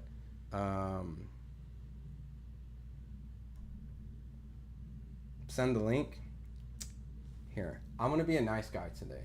Because obviously, Manuel, what does it say? Wait for reaction after the conference. Manuel said nobody was asking. I'm sorry, brother. All right. So, because you guys are my loyal viewers, and I'm probably going to get off pretty soon. I'm pretty tired. I'm going to do a live tomorrow for Inoue and Espinoza. That's for the post-conference live. That's their live stream. So, if you guys do want to go in there and sit and wait, obviously, you know, FightHype sent them there. So, we don't hold people here hostage if there's things that they want to do, if they're asking. But that's where the post-conference is from the promoters themselves. If you guys do need to go there, check it out. But we're going to be slowly wrapping up with you guys. I blame this boring weekend on the A-side fighters for fighting tune-ups fights instead of each other. I mean, to a certain degree, they kind of have. Like, Ryan and Rolly was a fight that was always going to be something that they were going to try to make. So that was going to be something eventually. Ramirez and Devin was a fight that, you know, Devin needed a tune-up. Like, he needed a confidence builder, you know. And I don't know if they really gave him enough confidence, really, because he didn't really show a lot in that fight and took a lot of chances. And then T.O.'s fight was a mandatory. So regardless, he had to fight him or he would have to give up his belt. So I get it. There's certain stuff that was uncircumstantial. But this should have been a weekend where if Ryan was as good as he, you know, people claim he was, he should have been able to beat Rolly. Devin should have had a coming out party where to show that, you know, he is that guy and he can perform under certain circumstances as long as the fighter is clean, right? That was the whole theory. And Ramirez, as great as once he was a good unified champion. He's way past his prime. So I felt like Ramirez was kind of like a walking body for Devin Haney to look really good against. And he just didn't, he didn't really look that great. You know what I mean? And T.O. had a performance where he started to look really solid. But somewhere along in the middle rounds, you know, he got caught, which is boxing. Against a guy on paper that was considered to be good, right? He had good wins, Jack Catterall, Jose Ramirez, and stuff like that. But somewhere along the line, you've seen Tio just kind of like let his foot off the gas and relied so much on his athleticism opposed to actually using his boxing ability. And so he didn't really wow nobody. And I think that even though he had the best performance of the three, it still was kind of an anticlimactic card where nobody really had a shiny sticker to get slapped on their, you know, schoolwork and be like, look how great I was. It was a very forgettable card. Barboza looked very flat. Just not really good. Canelo did look slimmer, and he looks like he lost some muscle, though. Maybe. It's hard to tell because I would have to see them in person. So if I was at the fight, you know, but my man was just a bully, man. I don't know why he bullying. Pugilism. Cuban style is don't get hit to not hit. USA style makes you miss and make you pay. USA style is built on last man standing. Cuban style is finesse and clock control. True. That's a really good breakdown of that Cuban style, to be honest, because you see it with Gilman Regendahl, you know, you see it with Lara, but with the professional style on hand, it's something where, unfortunately, you cannot just fight in an amateur style, but more of a style will allow you to win rounds, you know, with some sort of repercussion on the other end of the receiver, you know. I didn't really feel like Canelo took any sort of significant amount of damage. And keep in mind, too, even if you guys do feel like Scull won the fight, which you guys are entitled to your opinion, this is the guy that they're trying to make fight this guy. So why would, by any means, if the fight was considered close or competitive, that they would want to give Scull any slight opportunities to upset this big plan to have these two guys fight at Allegiant Stadium in Las Vegas, you know? So at the end of the day, I really think Scull needed to do more, especially if he did do enough to ensure that this wasn't going to happen next. You know what I mean? Bro, if you think Canelo won, it's crazy. Why is everyone saying Crawford can take Canelo punches and dismiss of Crawford's power? Crawford gets hit a lot. Skull didn't get hit and made it look easy. Comfortable finessing Canelo around. All right. So Pug, you're someone that comes here pretty often, right? And did you what was your scorecard? What did you think of Skull and Canelo? And I'm actually gonna go into the Twitterverse a little bit because, you know, I'm not gonna be a shallow individual and think I'm the only person that knows what I'm talking about, right? But let me go check out Canelo won. I reckon Canelo, they concurred. That's exactly what YouTube said. You can comment in a beginning style. Bill made Canelo look like shit by boxing him.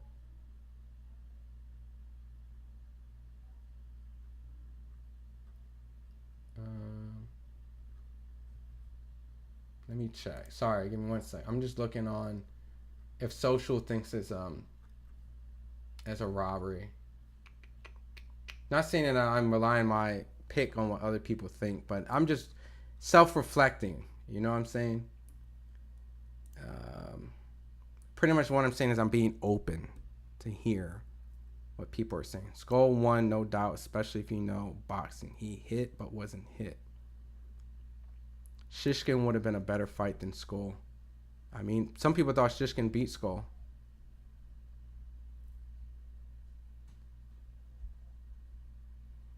Crawford did not get hit a lot against Benavidez. This time was a robbery.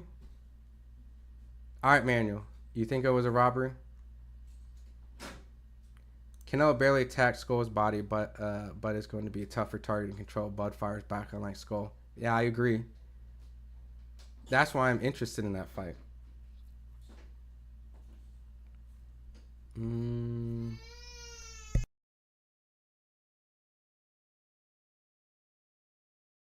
On you, bro. Skull ain't win. I mean, I feel like they're trolling, but I feel like some aren't, dude.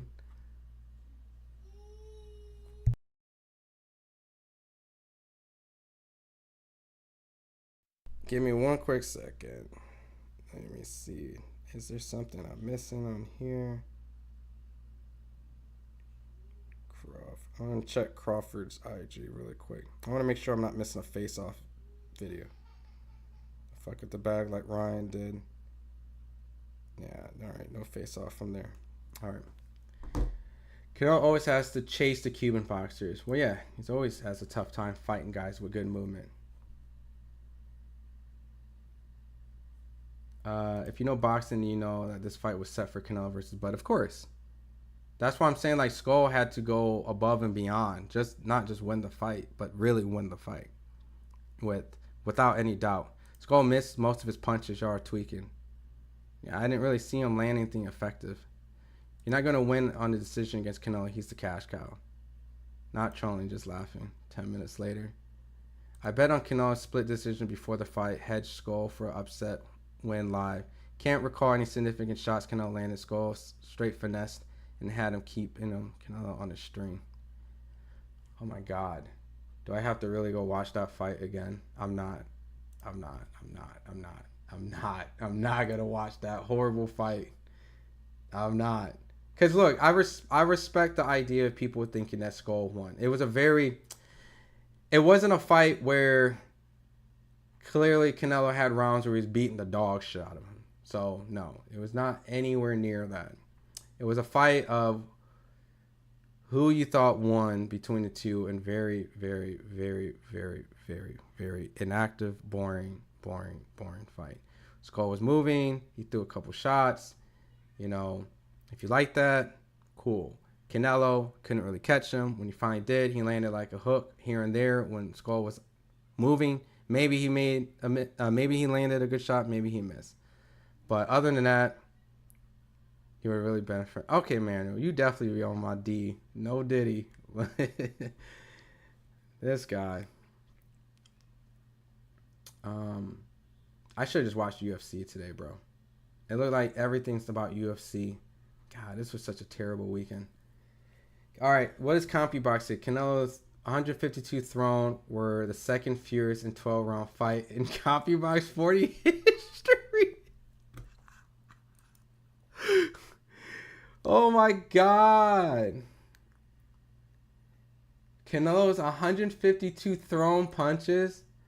Canelo threw 152 punches. He threw 152 punches. Hold on. Over 12 rounds. That's an average of 12 punches a round. Canelo chased and got punished. Got punished? Oh, man. Maybe either I'm getting trolled or maybe the fights from yesterday had just got me in a complete daze.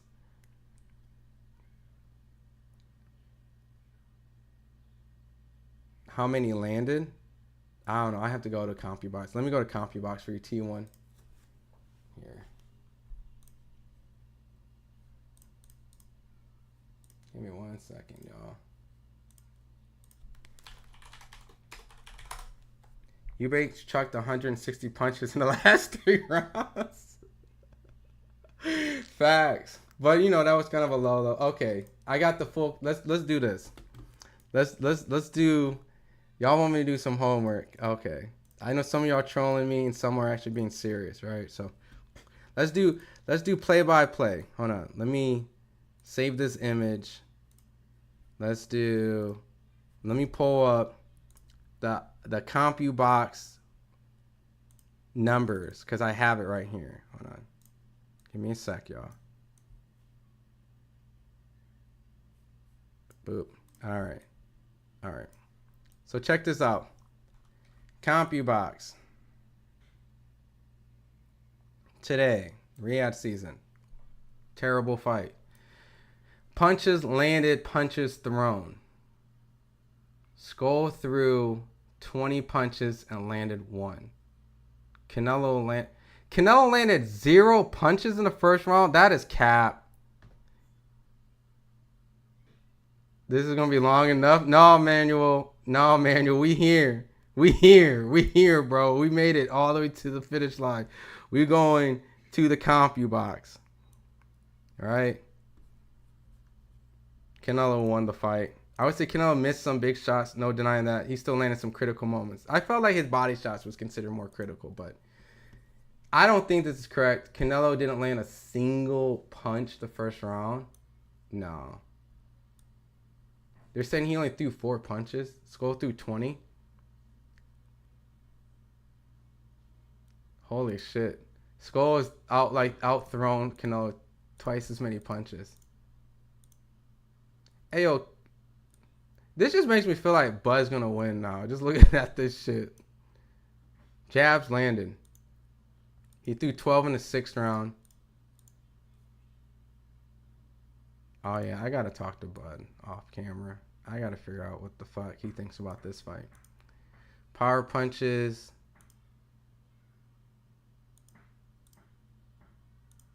Bro, this fight sucked.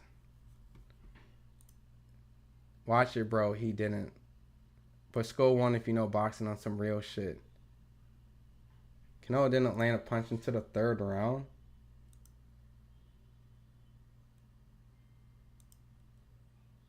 Everyone hates Floyd's arrogance but loves Tyson. Doesn't make sense usually.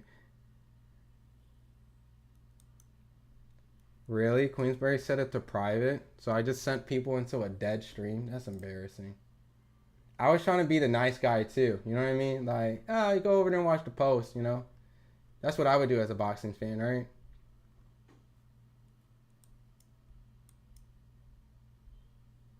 Yeah, the video is unavailable. Oh, boxing is so disgusting these days right now. Oh, boxing. Canelo, to his credit, anchored at center ring. Typically, clean shots landed, determined range ownership between defense and effective aggression. But center ring isn't as effective as boxing, like wrestling. True, I might be a little bit more in that, but that kind of perspective probably why I was giving Canelo a lot of the credit. But center control in boxing is controlling the pocket anywhere in the ring. Control didn't dictate the pocket. True, he didn't. Anytime Scull was in the corner, he got the hell out, you know? So, I don't know, man. I thought Canelo won the fight, but it was a terrible fight in general. And obviously we knew this was the setup. So by all means, you had to really like beat him. And the fact that he actually got 115, 113 as a scorecard, that's pretty damn good. And 112 is pretty damn good. Seeing that this was the play, and according to Manuel, my ass can't call a fight. They did pretty good. You know what I mean? But these CompuBox, I don't know. I've never been a fan of CompuBox because, you know, CompuBox works as a person clicking, but they feel hits and what doesn't hit. It's a human error. So, but they might be giving Scull too much credit, or maybe not enough credit. You know what I mean? They may be giving Canelo too much credit. Maybe this is too much credit. But Canelo ended up winning the fight, Ernesto. Can't remember a main event worse than this one. Robert Easter versus Bartholomew in Vegas. It's a terrible fight. Scull ran when Shakur Stevenson done the same thing when people said he ran. Scull ran. This is true on that. Benavidez. Yeah, we're not getting Benavidez. Chi. People don't realize even if Crawford at his greatest, he doesn't have the power to knock down Canelo. It's not about knocking down, but I'll finish your sentence first. Without taking damage himself, Canelo, on the contrary, has the ability to power to knock himself on. Taking damage himself, Canelo, on the contrary, has the ability and power to knock down Crawford. That's what you meant, yeah. I mean, it's boxing, dude. Anything can happen. You know, what would you say if Crawford did like actually drop Canelo? Crawford gonna land 3-piece. And I'm not saying he is going to. I'm just saying, like, then what? Like, it's boxing, dude. We've seen strange stuff. It's just less likely when a guy moves up in weight, especially this much weight, to fight a guy like, you know, as good as Canelo is. It's pretty difficult. You know, it's very unrealistic. Try to figure out the college schedule first. I mean, it looked like a crappy college schedule that day. I didn't see anything that was worth for me to not tune into the fight and opposed to do something else. But it's not going to stop Box. He's going to give him a Floyd 2.0. I think that's what he should do, and I think that's what would be his strategy, right? To try to maintain some sort of distance, pick calculated shots, and get out. What about Mayweather Baltimore? That was bad. Oh, I don't think I've ever went back and watched Mayweather Baltimore more than twice in my entire life. So, yeah, that was a pretty rough fight. Baltimore couldn't do nothing, you know. The other guy looks like Napoleon ice cream. Oh, that's crazy. Crawford style and Canelo's legendary fight. Crawford style and Canelo, legendary fight. There isn't a post-conference live, but we're getting a post-conference footage. So if you want to wait a little bit, we'll have that up on our channel, and you guys will be able to see it. We have someone out there in Saudi Arabia, so I wonder. Listen, while we do have Crawford and Canelo up here, hold on, let me get rid of this. While we do have Crawford and Canelo up here, before I let you guys go, what do you think, and who do you think would be on the undercard, right?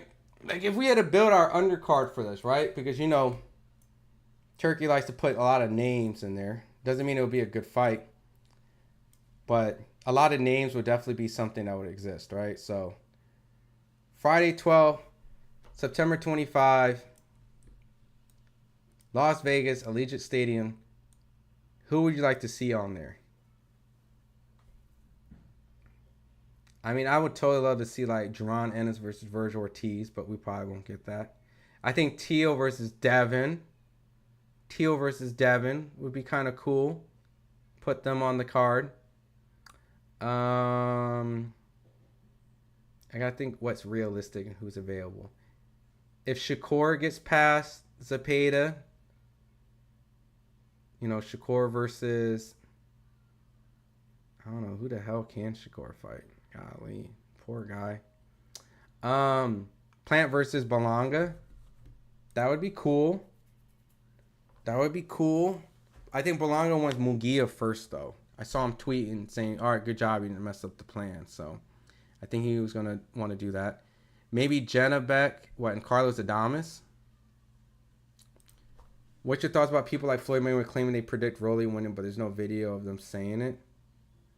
I mean, I know someone that talks to Floyd. I can get that from that, but I know what you're saying, Balenciaga. You're just like, I mean, look, he kind of was proposing that Rolly was beating up Ryan Garcia in sparring. So if you want the Tank fight, you're going to have to get through Rolly. And I got some money for you if you can beat Rolly. That sounds like a challenge, like a bet. Like, I bet you can't beat Rolly. I bet you can't beat Rolly to get the Tank. So he kind of did in kind of like in a way where he's kind of saying, I have confidence that Rolly could probably beat you up. So, I mean, there's audio out there, and there is video of Floyd on TMZ as well. We got audio on FightHype. Like, so that's kind of what he meant by that. Devin versus Rolly on that card.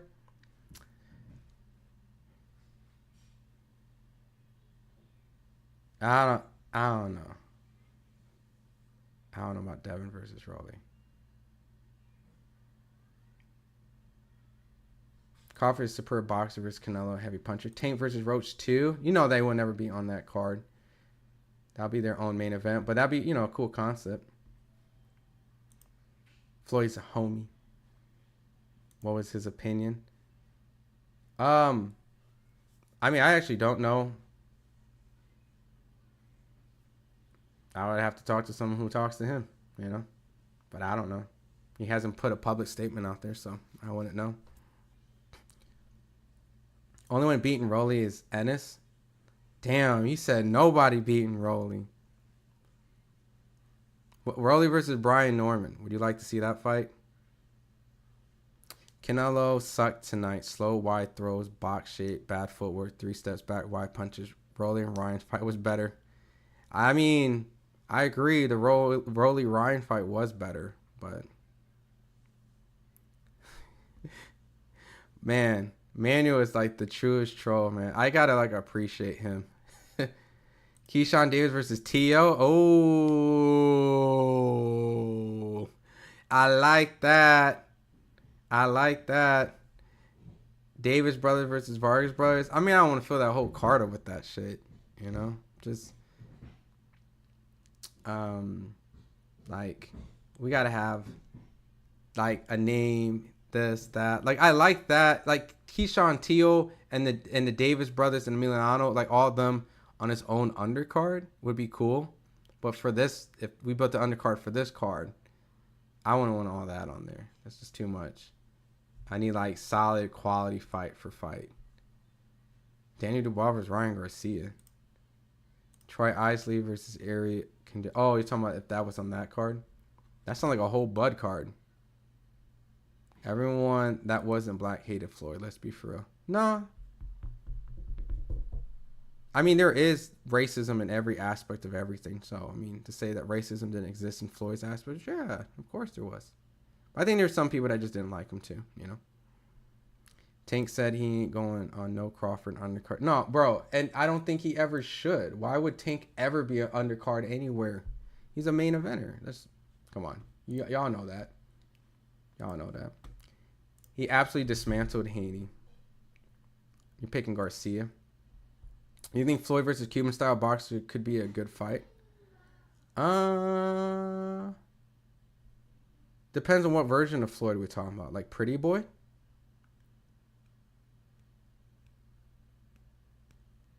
Rolly versus Frank. Well, Frank Martin's a 140 pounder. So Frank would have to go to 147. So. And I think Rolly and Frank Martin are kind of cool. Kind of low key. Tank versus Shakur. Keyshawn versus Loma. Boots and Norman would be cool on the undercard. Tank and Shakur and Keyshawn and Loma is not realistic to be on the undercard. Those are main events on their own, you know. Boots and Norman, that'd be cool to be on that undercard. Why is Canelo not giving enough credit for consistently fighting bigger opponents? He does get credit. I mean, there's always going to be people that discredit every fighter, so, you know, you just gotta. I'll wait for a public statement of his opinion as well. Yeah, Manuel, just wait for it. Just wait for his you know. We need Plant, Belanger, Charlo, Tio, Ennis. He called him out. Tio Ennis on the card? Sure. I don't like the fight. I think Tio gets spanked by Ennis, but that's why we make the fights, right? A lot of people thought Devin was going to, you know, destroy Ramirez. Just boxed him, moves. People thought Rolly was going to get knocked out by Ryan. Not the case. You know, people thought Barboza was going to give Tio hell, or Tio was going to knock him out. Neither one happened. Mayweather versus Brown. Who has more touchdown? Sloth, so you know the race card after telling me not to. You're embarrassing stuff. I'm going to leave it alone. Feel bad.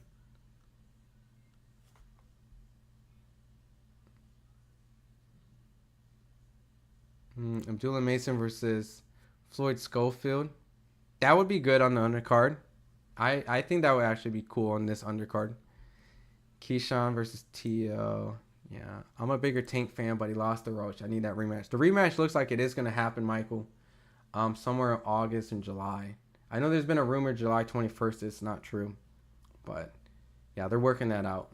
And they should fight each other again. Because I think Roach has a great case saying that he won that fight. I thought that he won the fight, personally, without the questionable knee. Rolly did piece up Garcia. I'll go Davis versus Tio, Belonga versus Plant, Bivol versus Benavides, Danilo, Bud. Then you put Davis Tio like at the start? There's no way in hell Gervonta's ever not going to be in the main event. Bam Inoue?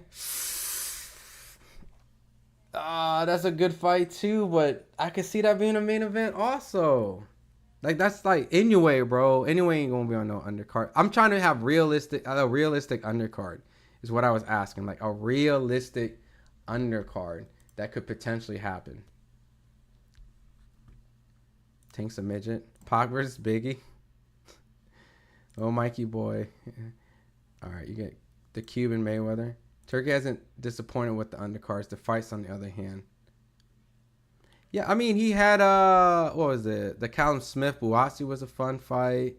You know, I mean, like, I'm not going to hate on him too much, but, you know, there's certain things that you can tell he's obviously new, right? And there's a lot of logistic things that just don't make sense that they need to work out. Like, let's put in Times Square and put a giant red gate around all of it.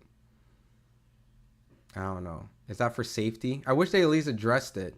Saying, well, the reason why we have this up is X, Y, and Z. Okay. Well, if you feel like you got to, whatever the case is, then cool. If you encapsulate it. But let's just don't not address it. Canelo's one of the greatest in our era. The Peds tainted a legacy, but I'll definitely say you definitely covered from that. Yeah, I mean, look, there's a lot of guys that also get put on a high pedestal that fail drug tests that people kind of just don't really speak, you know, about. Like, Ali's failed a drug test before, you know, there's a lot of people. Roy Jones failed a drug test. Tony Tarver's failed a drug test. James Toney's failed a drug test. Do you guys not know how many people have failed drug tests in boxing? I'm not saying I'm for it, but it's just like, I bet you anytime someone gives me their top 10, and myself included, I might end up giving someone who's failed a drug test. Boxing failed drug test. If you guys have never done this, please do this. It's just insightful. If you go to, and there's a lot more than this, what's on this Wikipedia. You could just Google it. But doping cases in boxing, right? So these are people, and it could have been something like a pain medicine, marijuana. You know, I'm not saying that this is the list of people who have failed for something dangerously bad like EPO. But it's like something where it can open up a rabbit hole and you'll be surprised at who's technically considered a person who's failed a drug test, right? So like I said, Muhammad Ali's failed a drug test later in his career. I think he had some like medicine claimed. How long to the post conference? I don't know, dude. I'm probably about to get off in a second. Like, not gonna lie. You guys might have to just hang around for just a little bit and yeah, wait till we get it up because there's no lives anywhere. I went to the Queensberry to look for it, and they made it private. So Holyfield versus Mayweather. You guys are crazy. I'm done with the undercard stuff now.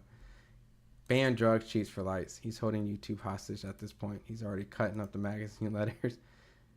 I don't know how long the post. I'm assuming it's right now, but there's no there's no lives of it. No DAZN, no Rain. No one has a live up. So, but definitely do yourself a favor and just go down this rabbit hole. You know, you'll see a lot of people. You know, like I said, Roy Jones was actually in a fight where he and his opponent both failed a drug test, and the fight still went on. You know, like some weird stuff went down.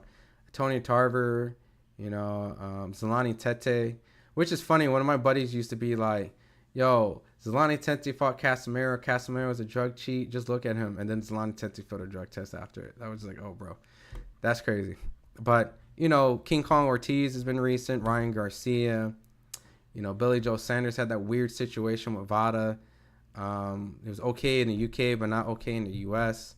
He had like an inhaler thing. Alexander Povetkin has got like retro bans. You'll be surprised, man. If you really, Shannon Briggs has failed a drug test. Julio Cesar Chavez Jr. has failed a drug test. Gamboa. I don't know what Gamboa failed his drug test for, you know. And like I said, some might be something so simple. I think Pernell Whitaker's failed a drug test. I think for like marijuana or something. Yeah, see, Pernell's on this little list. Andre Bertle, yeah, failed a drug test. Evander Holyfield's failed a drug test. Mike Tyson openly admitted that he's like done drugs going into a fight. Yeah, it's boxing. Oh, Mike Tyson's actually on the list. I didn't even have to. So, Fernando Vargas got inducted into the Hall of Fame. You know, he's failed a drug test. You know, Tony Yoka was recent. Jarrell Big Baby Miller. Eric Morales did fail a drug test. Jesus. And I know this is not all of it. Like, there's a lot more out there. Tyson Fury. You know what I mean? Like, at a certain point, you're just like, man, dude, a lot of people just failed drug tests. You know? So, some failed, some made career of it. Yep, it's boxing. How sad is that Saudi Arabia is trying to save American boxing? Do you think it's trying to save it? I'll be surprised if you see some real personal opinions. Like what? Give me one question before I go. Aliga, dope. She was technically failed a drug test, but they said that it was for other circumstances, that's why there was marijuana in her system. But yes, technically, they dismissed that. Alicia Baumgartner was dismissed without any really open reason and clarification. Can someone test this fool for PEDs? I'm all juiced up. A PED division would be nuts. Letting into boxing, exactly what you'll get. Mayweather IV. You know, I know some people were upset. If you Google Mayweather IV, there's some sort of situation with the IV. So, I mean, you know, boxing's crazy, man. Safari also said that if you Google search failed drug test, you can also say so. Inuit tomorrow's gonna be interesting. If he wins, he might fight Bam. No, he won't fight Bam next. It'll be more like maybe like a Nick Ball, you know, something like that.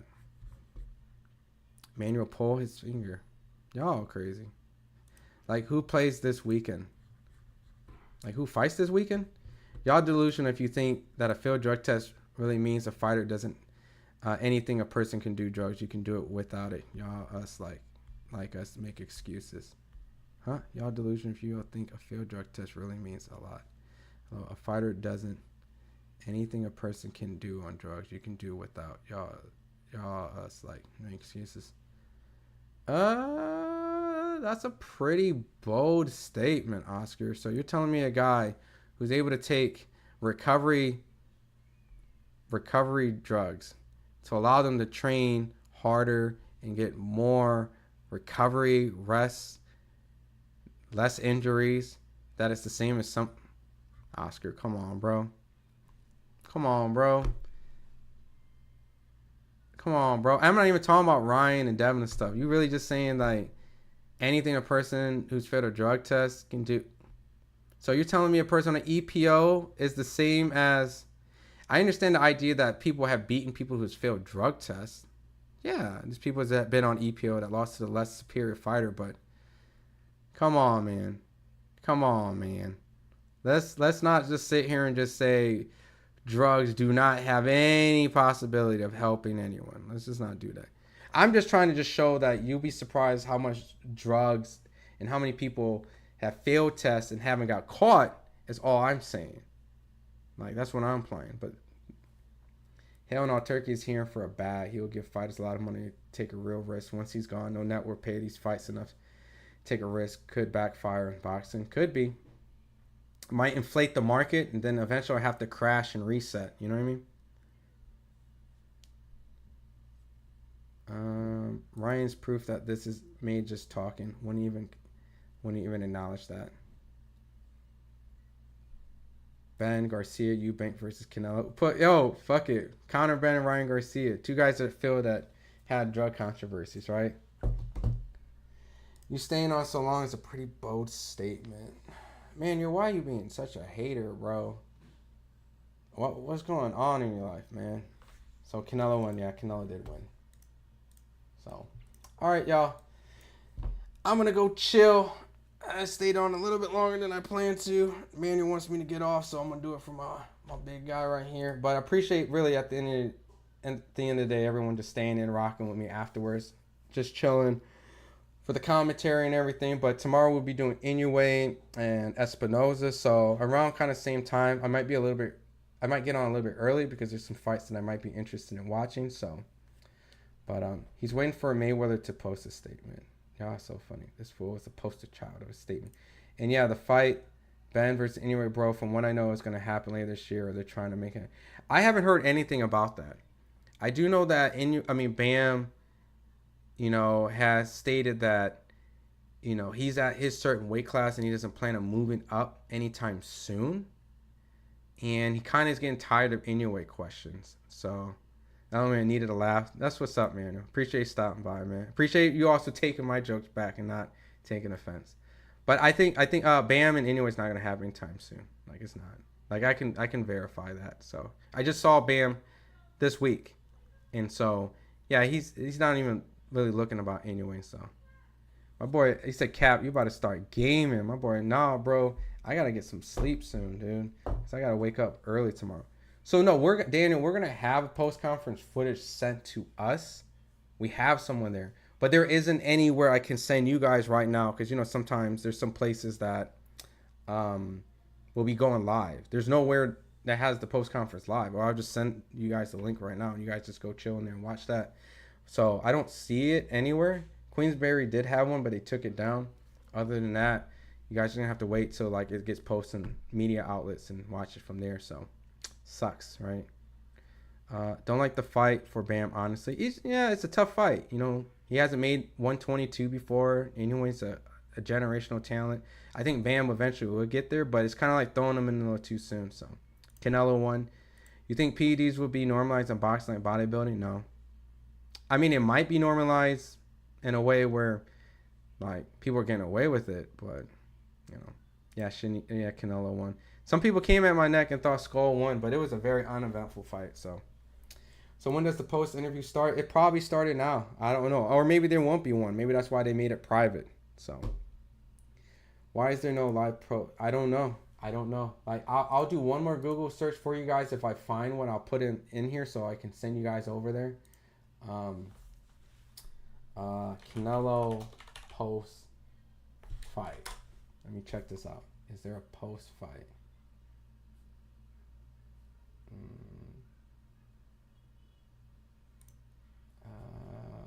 Let me check. Live? No. There's no Canelo post fight. Not at all. So. Yeah, unfortunately there isn't any. So. Just you guys are going to have to wait till it gets posted up. And then, other than that, I'm going to have to get some rest. Eric's out here trying to put some cap on me. Hello, what happened to the undisputed belt? See, you're talking about their weird looking ugly thing? I don't know, bro. It's a ring belt now. You don't do undisputed belts anymore. Terrible weekend of boxing. We still got tomorrow, so. Canelo fall Skull, how I spar amateurs, only body shots. I'll never fight a drummer. Crawford will beat Canelo and will be decent odds. I'm hoping the PEDs will be accepted in the commentary. Probably decision. All right, y'all. I appreciate once again all you guys coming in, rocking with me. I'm gonna get going tomorrow.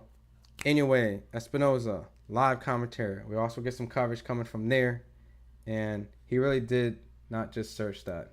Search what? I was just trying to give you guys the post-fight link. So, other than that, appreciate you guys rocking with me. You guys are awesome, and hopefully we can get some better entertainment tomorrow. Other than that, this might be the worst boxing weekend of all time. So, other than that, appreciate you guys always rocking with me, rocking with FightHype. If you guys are waiting for the post-conference, just stick around, wait, follow your favorite boxing media outlets. If we don't have it, someone else might have it up early. You know how the game goes. Get it up first, yada, yada, yada. So it might be somewhere. It might be up somewhere right now. I just don't see a live. Other than that, Canelo, Terrence Crawford announced September 12th, Allegiant Stadium, Las Vegas on a Friday. You guys have a good one. Thanks. All right.